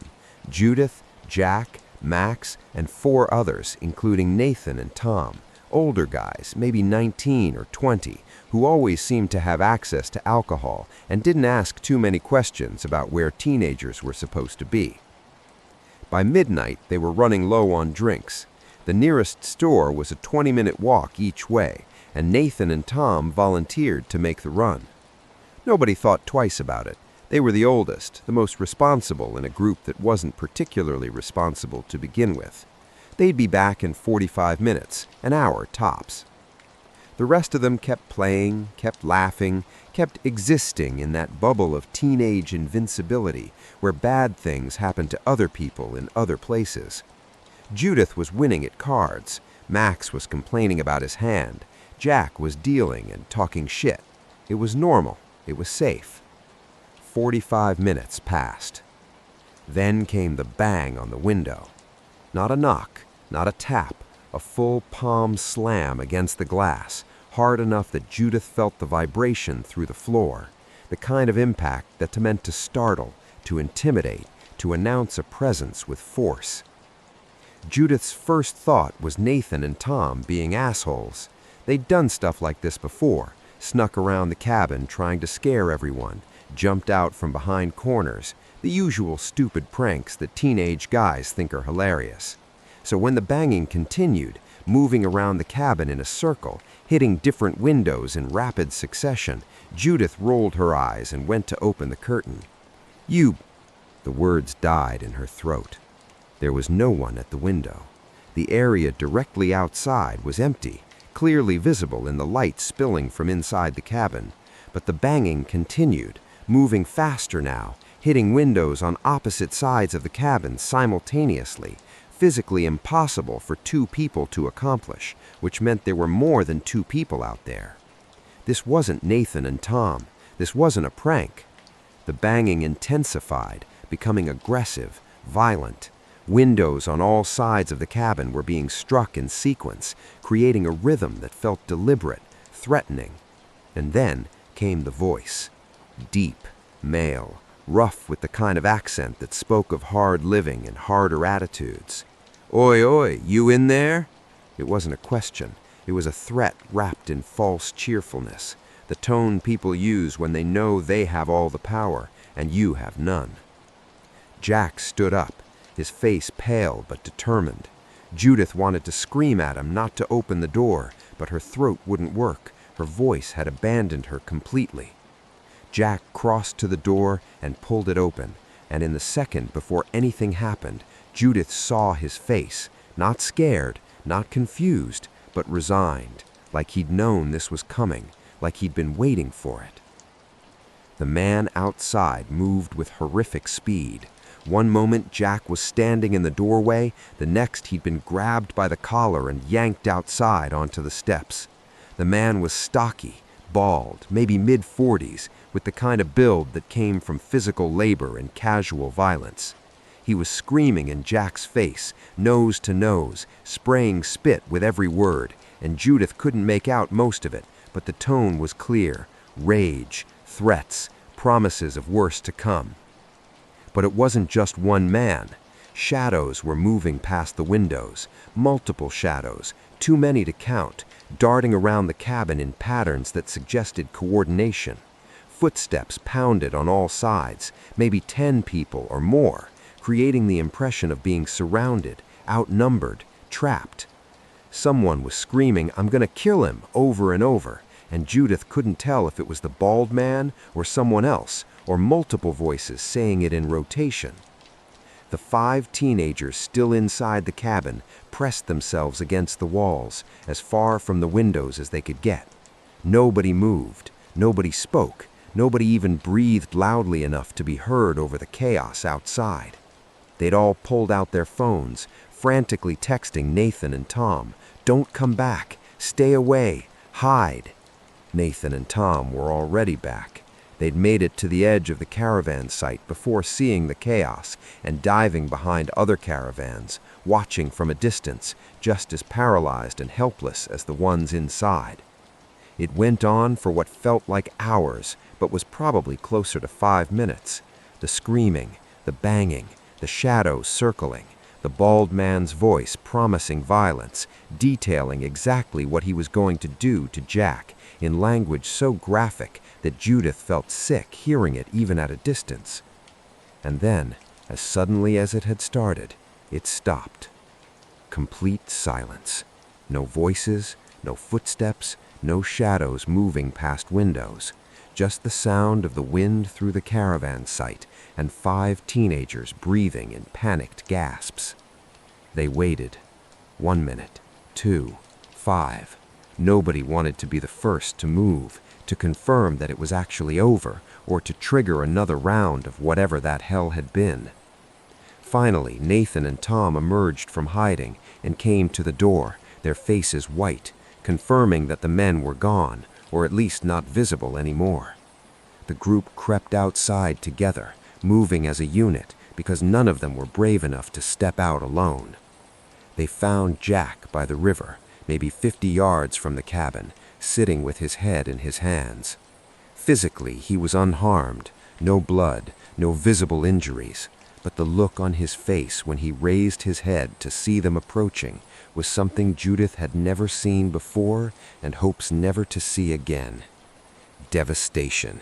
Complete psychological collapse, like something inside him had been broken so thoroughly that the pieces would never fit back together. "Get lost," he said, his voice flat and dead. "Just get lost. Go home." They tried to talk to him, tried to offer help, comfort, explanations, anything. But Jack wouldn't speak, wouldn't look at them, just sat there staring at the water with that destroyed expression. And eventually they gave up and left, because staying felt like violence too. Jack never came back to school. Word filtered through the small-town gossip network. He'd had some kind of breakdown, locked himself in his room, refused to speak to anyone, including his parents. Nobody knew why.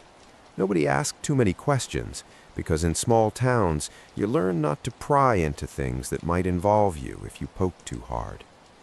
The group never went back to the cabin, never gathered as a unit again, actually. The night had fractured something fundamental in their friendship, the shared knowledge that they'd all stood by while one of their own was brutalized, that they'd chosen self-preservation over loyalty, that they were capable of that kind of cowardice when genuinely tested. Judith has spent years trying to understand what happened. The speculation in town was that Jack's parents were involved in something illegal, drugs, money laundering, something that put them in debt to dangerous people.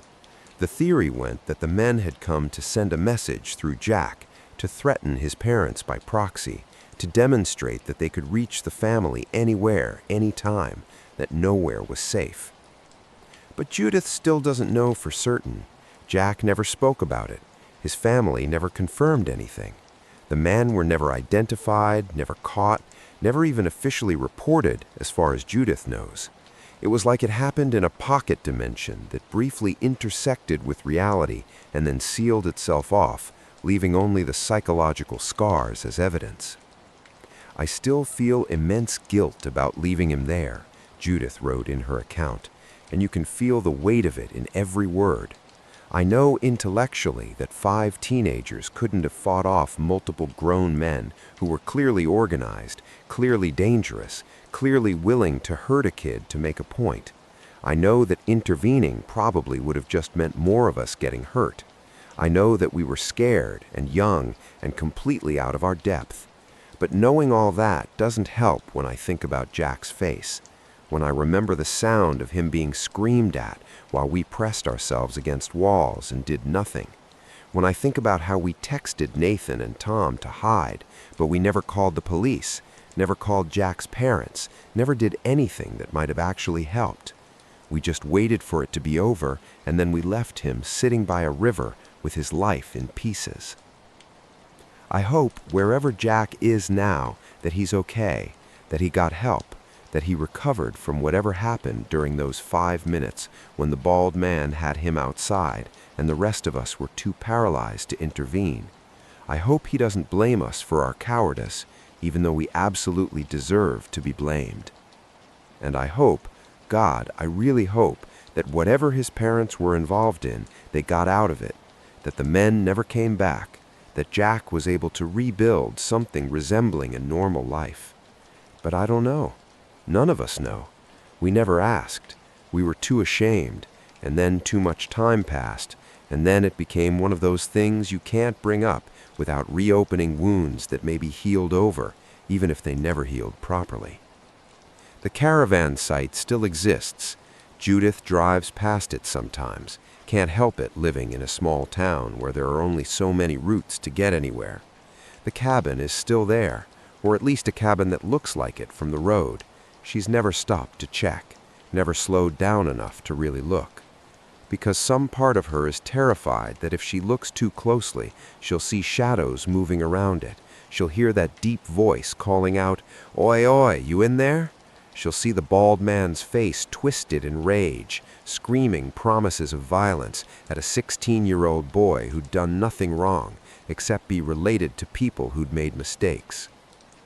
And some part of her knows that if she saw all that again, she'd do exactly what she did the first time.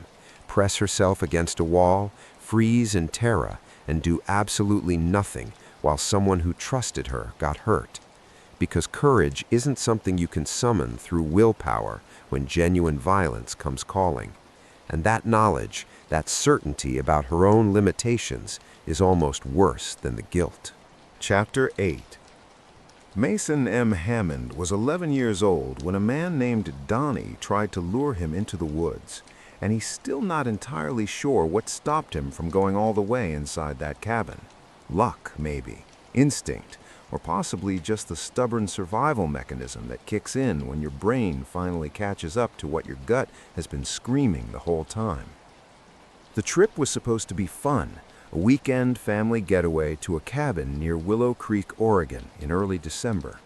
Mason's family consisted of his mother, his stepdad Travis, and his stepsister Marley, who was 12 and perpetually annoyed that Mason existed.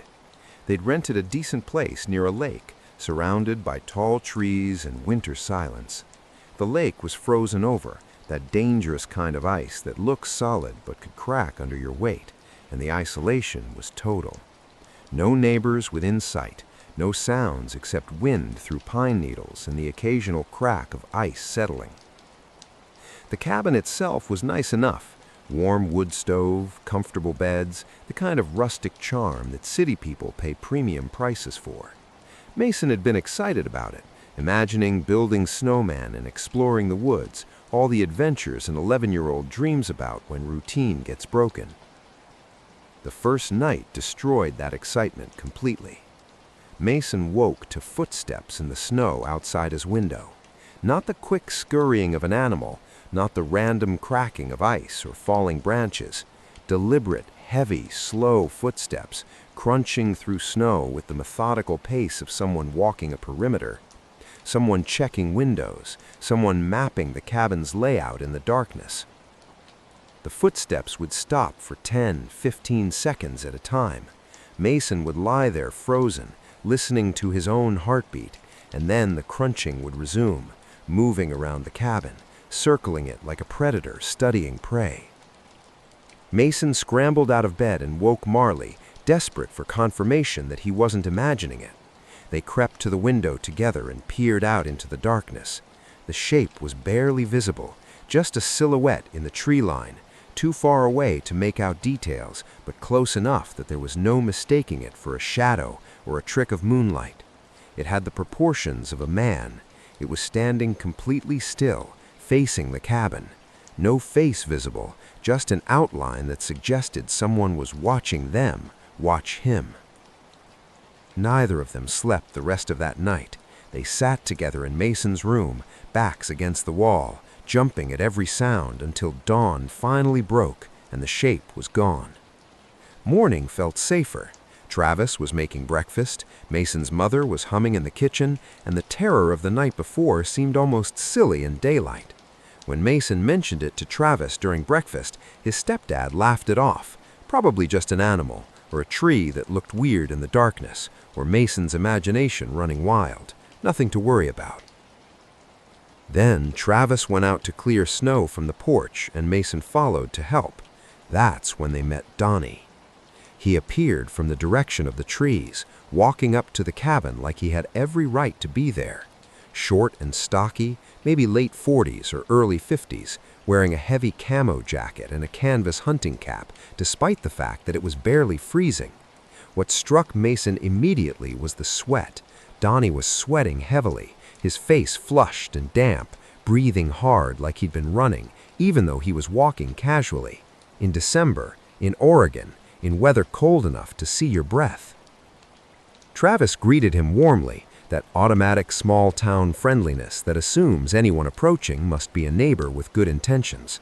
"Morning, you must be from one of the other cabins around here." Yeah. Got a place just through those trees. Saw you folks arrive yesterday, thought I'd come say hi." He smiled, but it didn't reach his eyes. His gaze kept darting around, to the cabin, to the windows, to Mason standing there in his winter coat, especially to Mason. Something in Mason's chest tightened.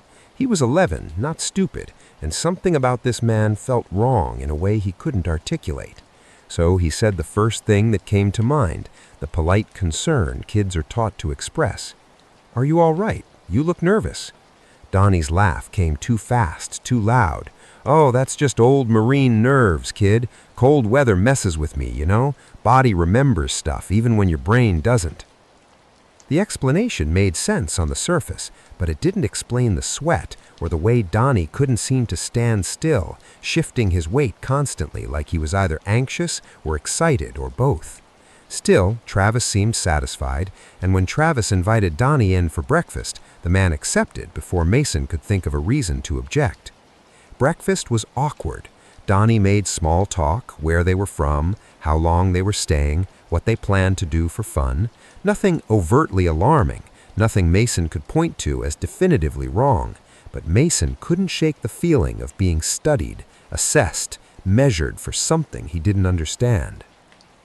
After breakfast, Mason went outside to play in the snow. He'd been out there maybe 20 minutes when he slipped on hidden ice and went down hard, scraping his knee on a rock hidden beneath the snow. It wasn't serious, just a scratch, barely bleeding, but it stung enough that he yelped. Travis heard and came running, saw the blood, and immediately went inside for the first aid kit.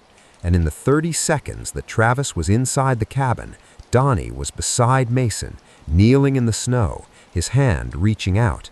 Hey, I've got something for that in my cabin," Donnie said with his voice suddenly softer, more gentle. "Come with me and I'll fix you right up. Got better stuff than a basic first aid kit, trust me." Mason hesitated. His knee hurt. Travis was inside. This man was an adult offering help, and 11-year-old Mason had been raised to trust adults, especially adults his stepdad had welcomed into their home. So even though every instinct was screaming that something was wrong, Mason nodded. They started walking through the trees.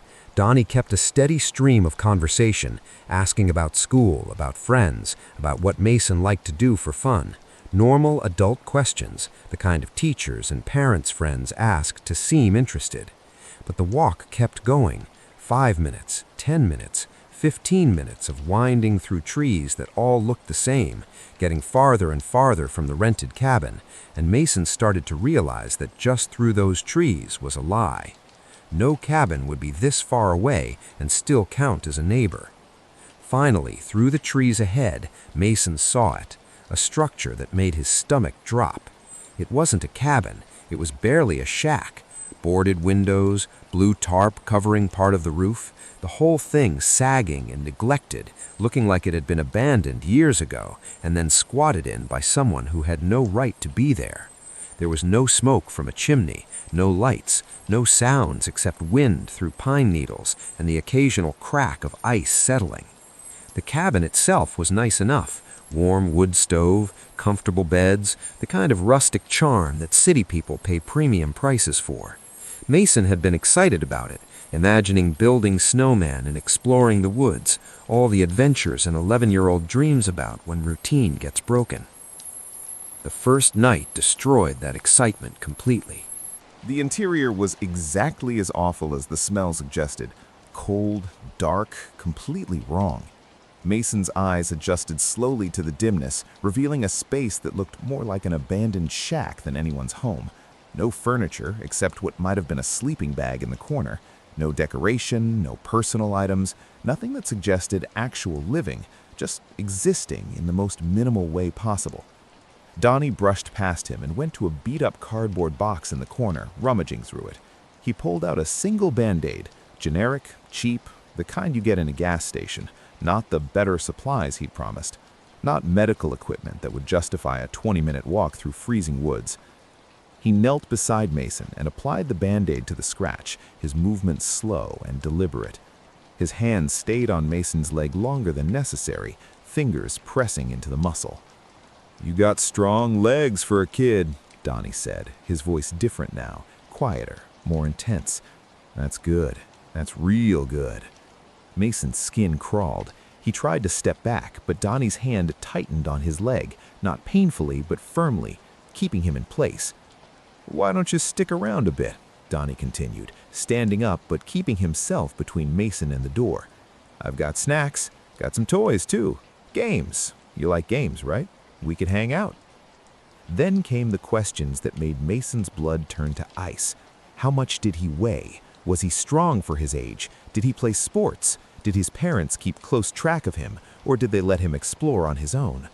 Questions that had nothing to do with being friendly. Questions that felt like assessment, like Donnie was gathering data for purposes Mason's 11-year-old brain couldn't fully grasp, but his instincts understood perfectly. "I gotta grab something from the other room," Donnie said, stepping away from the door but watching Mason carefully. "You wait right here." The moment Donnie disappeared into the darkness of the adjoining space, Mason ran. He didn't think about it, didn't plan it, just bolted for that door like his life depended on it, because some deep, primal part of him knew that it did. Behind him, he heard Donnie yelling, heard footsteps starting to chase, but Mason was young and terrified and fueled by pure adrenaline. He crashed through the trees without looking back, no idea which direction the rented cabin was, just running until his lungs burned and his legs felt like they'd give out. 15 minutes of blind panic later, he saw the cabin through the trees. He ran straight for it, burst through the door crying, and threw himself at Travis. The story came out in gasps and sobs. Travis's face went from confused to horrified to furious in the span of 30 seconds. He immediately called the rental office. Who the hell was Donnie, and why was there another cabin on their property? The rental office was adamant there was no other cabin rented that weekend. Only Mason's family had access to this section of the property. There was no neighbor named Donnie. There shouldn't be anyone else within a mile. Travis insisted they send someone to check. The rental office called back that afternoon. They'd found the shack Mason described. It wasn't part of their properties. It was technically on adjacent land, abandoned years ago. But it wasn't empty anymore. Someone had been living there recently. Dirty clothes, old food containers, camping gear, evidence of occupation. No ID, no indication of who the occupant was, no sign of Donnie himself. The rental office said they'd contact local authorities. Mason never heard if they actually did, or if the police investigated, or if they found anything. His family packed up and left that evening, cutting the trip short, and nobody ever followed up to tell them what, if anything, had been discovered. To this day, I don't know who Donnie really was, Mason wrote in his account years later, and you can still feel the tremor of fear in his words. I don't know what he was planning to do to me, but I know this. Everything he said was BS. He wasn't a neighbor. That wasn't a cabin where someone lived comfortably. And those questions he was asking about my weight, my strength, whether my parents tracked me closely, those weren't the questions of someone making friendly conversation. I think about what would have happened if I'd stayed in that shack, if I had been more trusting, more polite to an adult, more willing to accept his suggestion to hang out, if I hadn't run when he left the room, and the possibilities make me sick. I was lucky that some instinct kicked in at exactly the right moment, lucky that I was fast enough to get away, lucky that Travis actually listened and called the rental office instead of dismissing my terror as overreaction. Other kids might not be that lucky. Other kids might be more trusting, less willing to be rude to an adult, more conditioned to obey even when every instinct screams danger. And Donnie, or whatever his real name is probably still out there, still finding isolated cabins, still introducing himself as a friendly neighbor, still offering to help injured kids in exchange for a walk to a shack in the woods where no one can hear you scream. I hope I never see that man again, and I hope, God, I really hope, that no other kid ever does either. But somewhere in the woods near Willow Creek, Oregon, there's a shack with boarded windows and a blue tarp roof, and I'd bet everything I own that if you walked through those trees on the right winter day, you'd find fresh footprints in the snow, circling, assessing, waiting for the next family to arrive and the next trusting child to accept help from a sweating stranger who calls himself a neighbor. Story 9.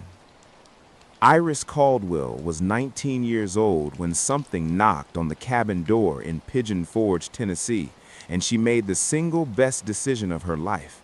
She didn't answer it. To this day, 4 months later, she still doesn't know what was on the other side of that door, but she knows with absolute certainty that opening it would have been the last mistake she ever made. The vacation was supposed to be relaxing, a February getaway to the Smoky Mountains with her entire extended family. Her parents, her grandmother, Nana, her aunt and cousin, her brother and his girlfriend. They'd rented what the listing described as an adorable little cabin on a golf course, the kind of picturesque place where you'd expect nothing more threatening than the occasional deer wandering through the yard. The cabin had massive windows, 8 to 10 of them surrounding the dining room alone, offering panoramic views of the golf course and woods beyond. One window pointed directly at the front door, positioned at an angle that gave you a clear view of anyone approaching. Normally, this would feel like a safety feature. That day, it became something else entirely. Most of the family had gone out exploring, hiking trails, riding through the woods, the usual tourist activities. Only 3 people stayed behind: Iris, her sister, and their cousin.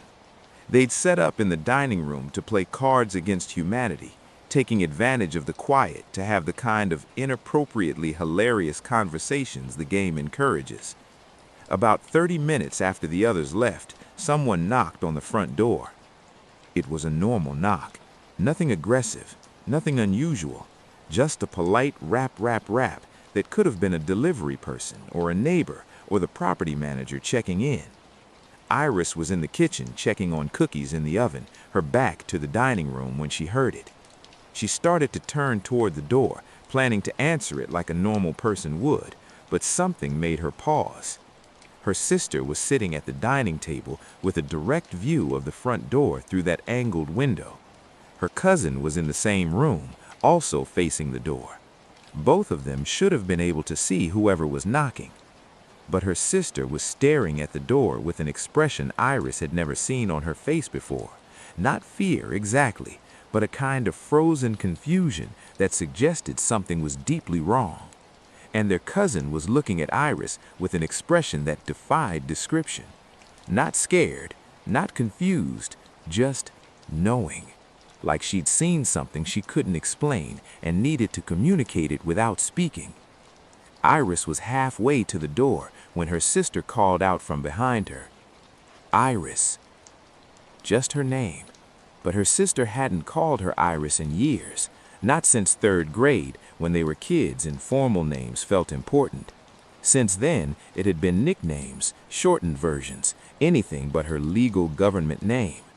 Hearing it now, in that flat, careful tone, stopped Iris in her tracks. She turned.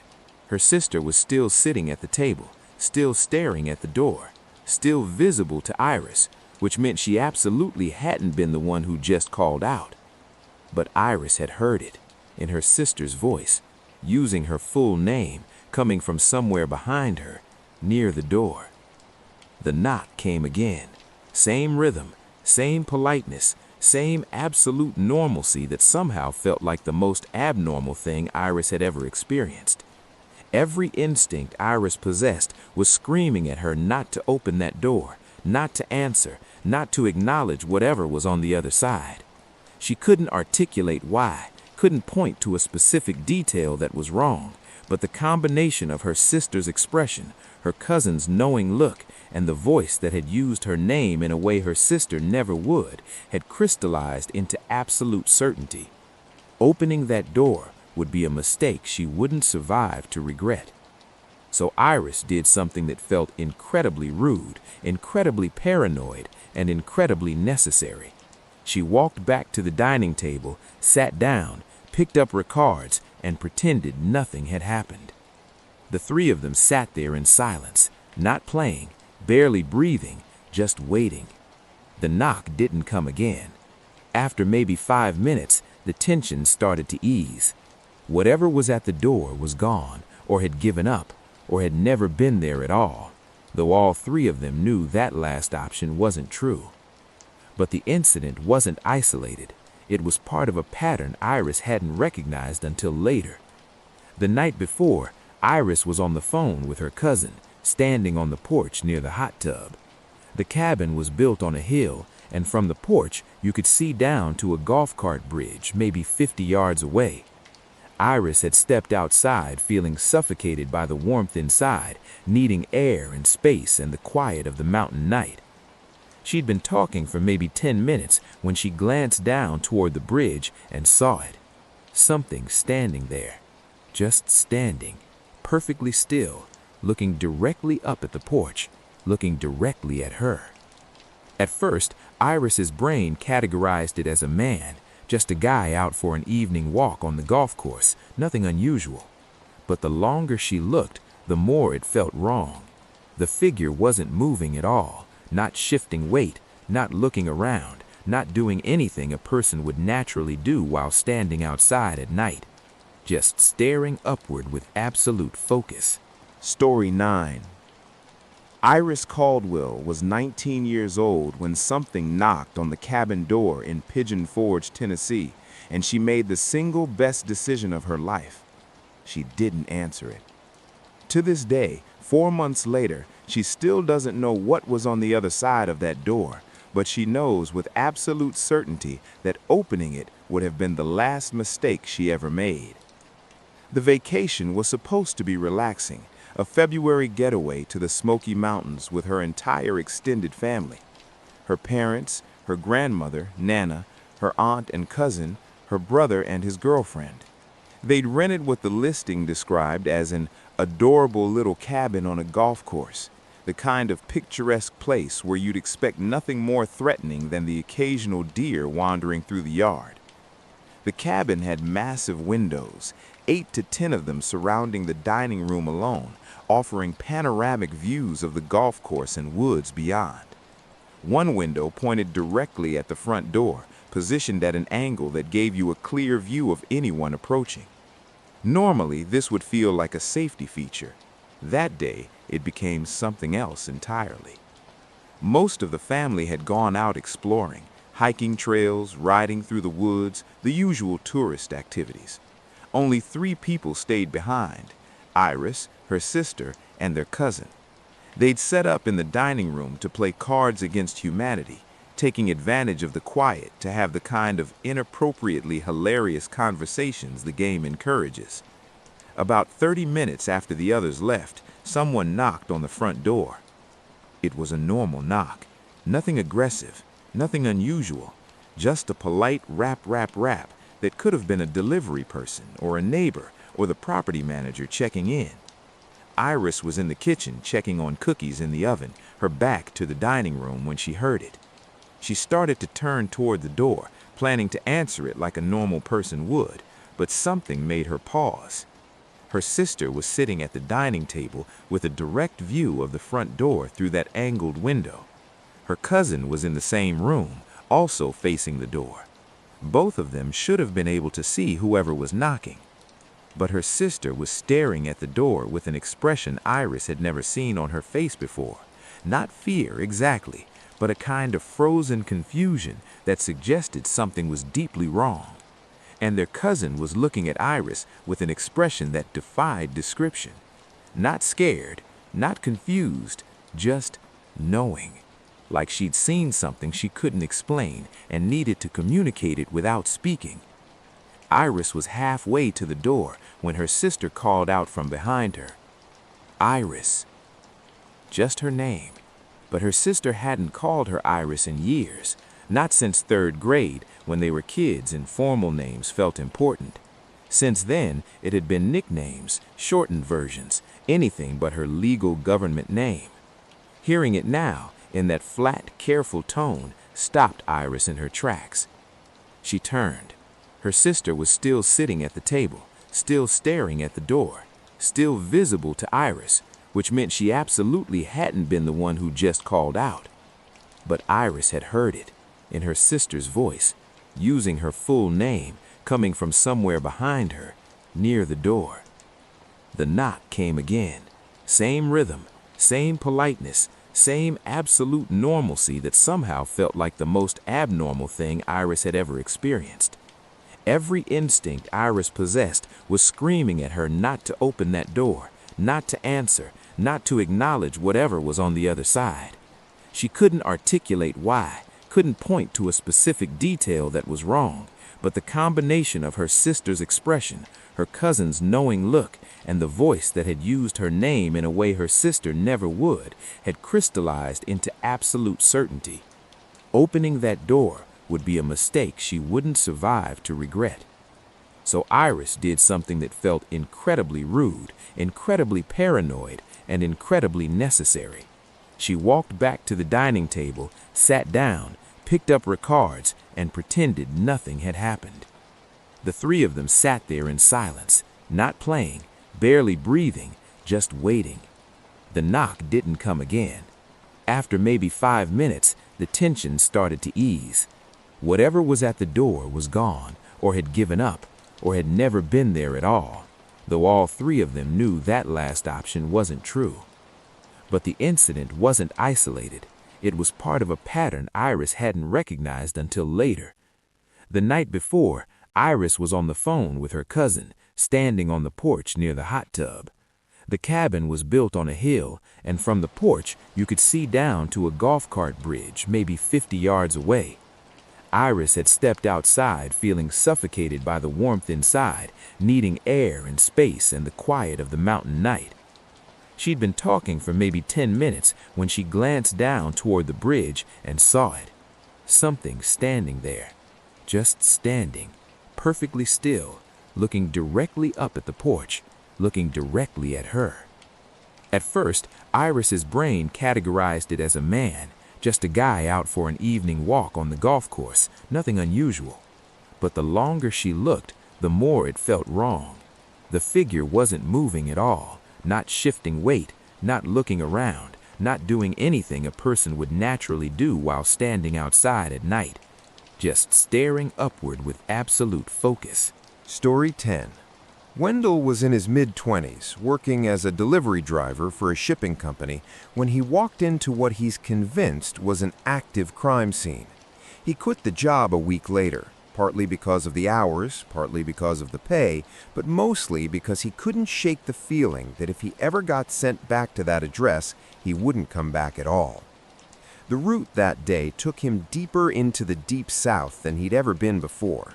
The kind of deep where paved roads give way to gravel, where mailboxes disappear and GPS coordinates become your only guide, where the trees grow so thick overhead that noon feels like dusk. It was late summer, the sun low enough in the sky that shadows were already stretching long across the road, and Wendell was behind schedule. The GPS directed him down a gravel road so narrow his box truck barely fit. Branches scraped both sides of the vehicle with sounds like fingernails on metal. There was no mailbox, no paved driveway, no indication that anyone actually lived back here. Just a faint path worn into the weeds, the kind of trail that could be a hunting path or an old logging road, or something worse. Wendell had been doing this job long enough to know that some deliveries weren't worth the risk. Narrow roads, isolation, no clear turnaround point, these were all red flags that smart drivers heeded. But he was behind schedule and the package wasn't large, and he figured he'd creep forward just enough to see if there was actually a structure back there before committing to the full drive. The path snaked through the trees for 250 yards, winding and dipping unpredictably. The forest grew around it like it was trying to reclaim the space, trees arching overhead to form a tunnel that blocked out most of the remaining daylight.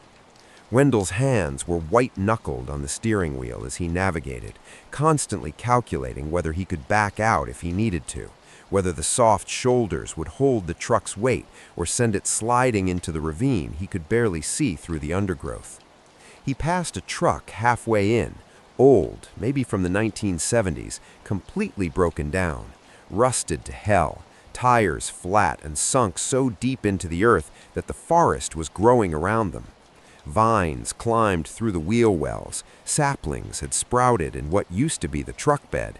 This thing had been here for years, maybe decades, abandoned and forgotten. Then came the satellite dishes. 4 of them scattered on both sides of the path like someone had tossed them from a moving vehicle. Old-style dishes, big and heavy, the kind from the early days of satellite TV, just lying there in the weeds, discarded and corroding. Wendell's unease ratcheted up another notch. Who needs 4 satellite dishes?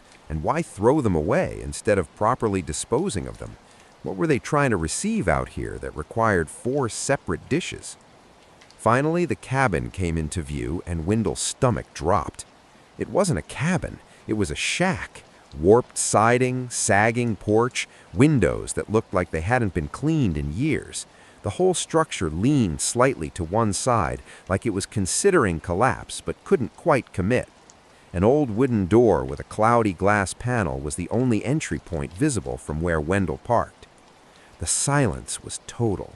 No birds, no insects, no wind rustling leaves, just dead air that felt thick and wrong, like the forest itself was holding its breath. Wendell grabbed the package and approached the porch on autopilot, muscle memory from hundreds of deliveries, overriding the screaming instinct that said to get back in the truck and leave. He set the package down on the warped wood step, and before he could stop himself, leaned forward to look through that cloudy glass panel. The front room was visible through the grime and distortion. Empty mostly, no furniture except for 2 metal folding chairs in the center of the space. Old chairs, the kind you'd find at a church basement event or a community center. Both were unfolded, both were positioned to face the same direction. They were facing a bare corner. No TV, no window, no artwork or decoration, just a blank corner where 2 walls met, and these chairs had been deliberately placed, deliberately unfolded, and deliberately positioned so whoever sat in them would stare at absolutely nothing. Wendell felt his skin crawl. This wasn't abandonment. This wasn't a vacant property. Someone had been here recently enough to set up those chairs. Someone had been sitting in them, facing that empty corner for God knows how long, doing God knows what. He didn't knock, didn't call out to see if anyone was home, just turned and walked back to his truck with measured steps, fighting every instinct that screamed at him to run. Because running would make noise, running would attract attention, and something in that shack, or someone, might come out to investigate.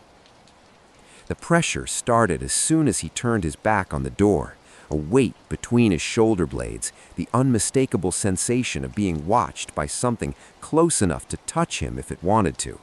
Wendell walked faster, not quite running but close, his neck muscles locked to keep himself from looking back, because looking back would confirm that something was following him, and he wasn't sure he could handle that confirmation. He reached the truck, got inside, slammed the door, locked it.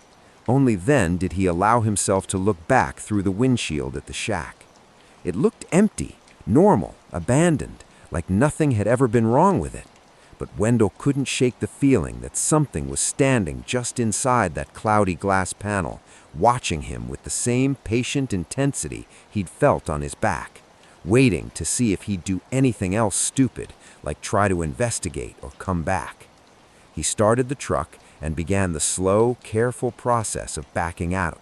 The path was too narrow to turn around. He'd have to reverse the entire 250 yards through those trees, using his mirrors and prayer to keep from sliding into the ravine he could barely see through the undergrowth. He passed a truck halfway in, old, maybe from the 1970s, completely broken down, rusted to hell, tires flat and sunk so deep into the earth that the forest was growing around them. Vines climbed through the wheel wells, saplings had sprouted in what used to be the truck bed. This thing had been here for years, maybe decades, abandoned and forgotten. Then came the satellite dishes.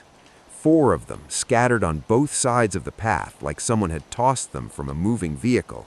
Old-style dishes, big and heavy, the kind from the early days of satellite TV, just lying there in the weeds, discarded and corroding.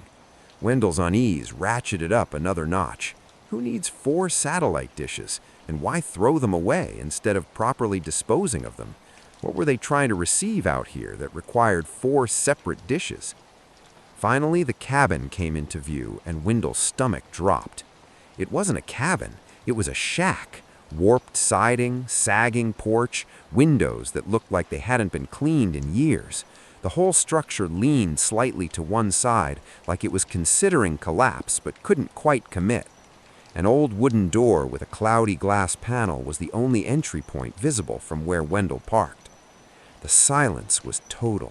No birds, no insects, no wind rustling leaves, just dead air that felt thick and wrong, like the forest itself was holding its breath. Wendell grabbed the package and approached the porch on autopilot, muscle memory from hundreds of deliveries overriding the screaming instinct that said to get back in the truck and leave. He set the package down on the warped wood step, and before he could stop himself, leaned forward to look through that cloudy glass panel. The front room was visible through the grime and distortion. Empty mostly, no furniture except for 2 metal folding chairs in the center of the space. Old chairs, the kind you'd find at a church basement event or a community center. Both were unfolded, both were positioned to face the same direction. They were facing a bare corner. No TV, no window, no artwork or decoration. Just a blank corner where 2 walls met. And these chairs had been deliberately placed, deliberately unfolded, and deliberately positioned so whoever sat in them would stare at absolutely nothing. Wendell felt his skin crawl. This wasn't abandonment. This wasn't a vacant property. Someone had been here recently enough to set up those chairs. Someone had been sitting in them, facing that empty corner for God knows how long, doing God knows what. He didn't knock, didn't call out to see if anyone was home, just turned and walked back to his truck with measured steps, fighting every instinct that screamed at him to run, because running would make noise, running would attract attention, and something in that shack or someone might come out to investigate. The pressure started as soon as he turned his back on the door. A weight between his shoulder blades, the unmistakable sensation of being watched by something close enough to touch him if it wanted to. Wendell walked faster, not quite running, but close, his neck muscles locked to keep himself from looking back, because looking back would confirm that something was following, and he wasn't sure he could handle that confirmation. He reached the truck, got inside, slammed the door, locked it. Only then did he allow himself to look back through the windshield at the shack. It looked empty, normal, abandoned, like nothing had ever been wrong with it. But Wendell couldn't shake the feeling that something was standing just inside that cloudy glass panel, watching him with the same patient intensity he'd felt on his back, waiting to see if he'd do anything else stupid, like try to investigate or come back. He started the truck and began the slow, careful process of backing out. The path was too narrow to turn around. He'd have to reverse the entire 250 yards through those trees, using his mirrors and prayer to keep from sliding into the ravine. It took maybe 10 minutes of agonizing maneuvering, sweat running down his face despite the AC blasting, his eyes constantly darting to the rearview mirror to check if anything was following. About 40 feet up the path, he saw it, a trash bag in the middle of the road. It hadn't been there on the way in. Wendell was certain of that. He'd been watching the path carefully, looking for obstacles, and there had been nothing. But now there was a black trash bag, not torn or spilled, just sitting there with the top slightly twisted open, like someone had set it down deliberately. Wendell slowed the truck to look. Inside the bag, clearly visible, was a woman's sweater, pale blue, neatly folded, the kind of care you take with clothing you plan to keep or give to someone, not the kind of care you take with trash. Every fiber of Wendell's being said to keep driving, do not stop, do not investigate, do not acknowledge what you're seeing, just back past it and get the hell out of these woods. So he did. He navigated around the bag, continued backing out until he reached the main gravel road and didn't stop accelerating until he had cell service again. The moment he got signal, he called a friend, told him everything, the shack, the chairs, the feeling of being followed, the trash bag with the sweater. His friend's reaction was immediate and visceral. Dude, you have to go back and take pictures. Document this. This sounds like some serious shit. Wendell didn't want to. Every instinct said going back was the stupidest thing he could possibly do, but his friend was insistent, and Wendell was still in that state of adrenaline-fueled unreality where you do things that don't make sense because you haven't fully processed what happened yet. So he turned around, drove back down that gravel road, navigated back into those trees. 10 to 15 minutes had elapsed since he'd first passed the trash bag. It was gone. Not dragged to the side, not torn open by animals, not kicked into the ditch, just completely gone, like it had never existed. The path was empty, no trash, no sweater, no evidence that there had ever been anything there. Wendell sat in his truck, staring at the empty space where the bag had been, and understanding hit him like cold water. Someone had removed it. Someone had been watching him leave, had seen him pass the bag, had waited until he was out of sight, and had come out to retrieve the evidence he'd seen, which meant whoever was in that shack, or near it, or living in those woods, was aware of him, had seen him see the bag, had taken action to remove evidence of whatever that sweater represented. Wendell drove out of there for the second time and didn't stop until he was back at the depot. He told his supervisor everything. The supervisor's face went pale, and he said he'd report it to the local sheriff's department. The address was immediately removed from his route. He was told he'd never be sent there again. Wendell never heard what happened after that, whether the police investigated, whether they found anything, whether someone was arrested, or if the property was searched, or if they just filed the report and forgot about it. No one ever followed up with him. No one ever asked for a statement or told him whether his suspicions were justified. But Wendell knows what he saw, and more importantly, he knows what he felt, that overwhelming certainty that he'd stumbled into something actively happening, not something abandoned or historical. The chairs facing the corner, the sweater and the trash bag, the way the bag disappeared within minutes, the feeling of being followed from the door to his truck. I don't know what that house was, Wendell wrote in his account, and the uncertainty is almost worse than knowing. I don't know who lived there, if anyone. I don't know what those chairs were for or why they faced an empty corner. I don't know whose sweater was in the trash bag and why it was placed so carefully, so visibly in the middle of the path. But I know it wasn't right. I know that every instinct I have was screaming danger from the moment I turned down that narrow path.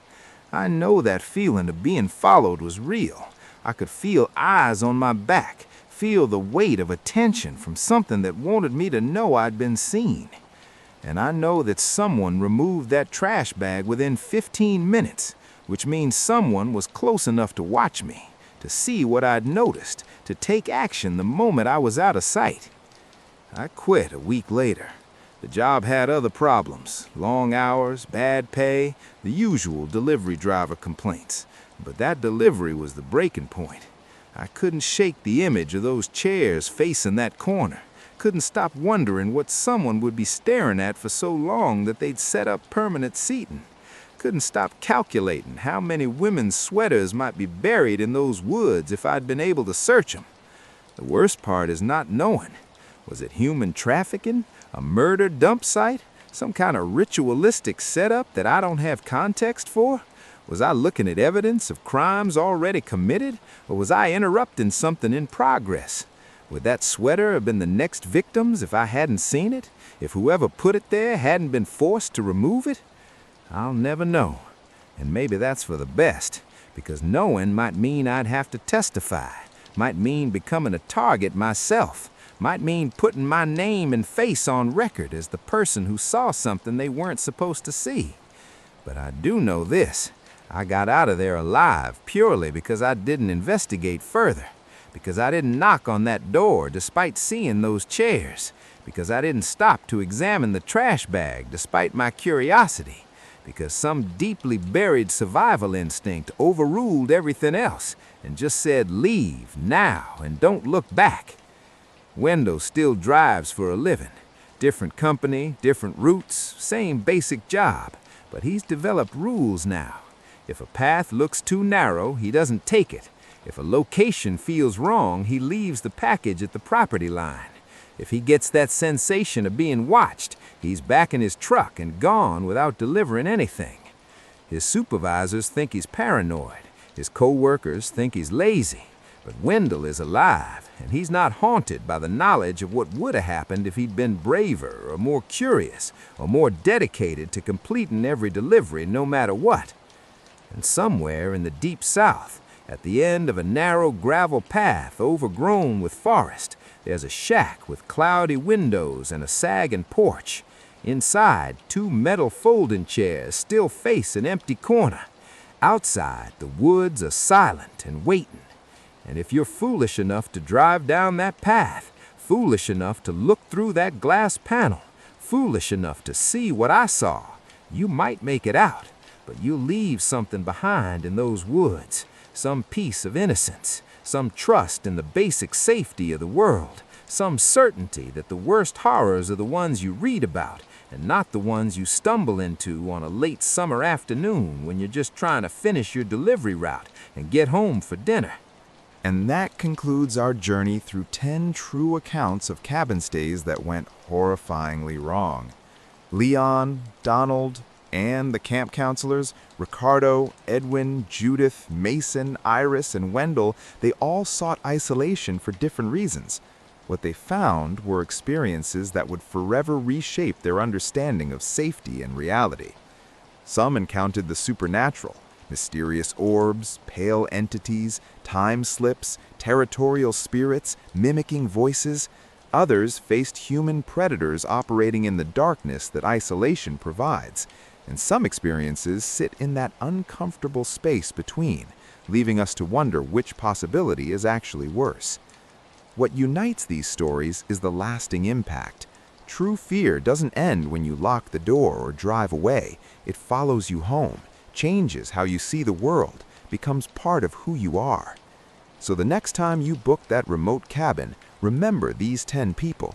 Do your research, trust your instincts, have an exit plan.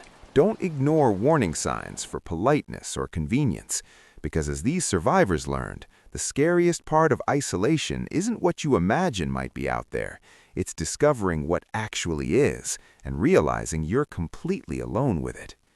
Thank you for listening. Stay safe, trust your instincts, and remember, not all cabins are as empty as they appear. Good night, and I'll see you in the next one.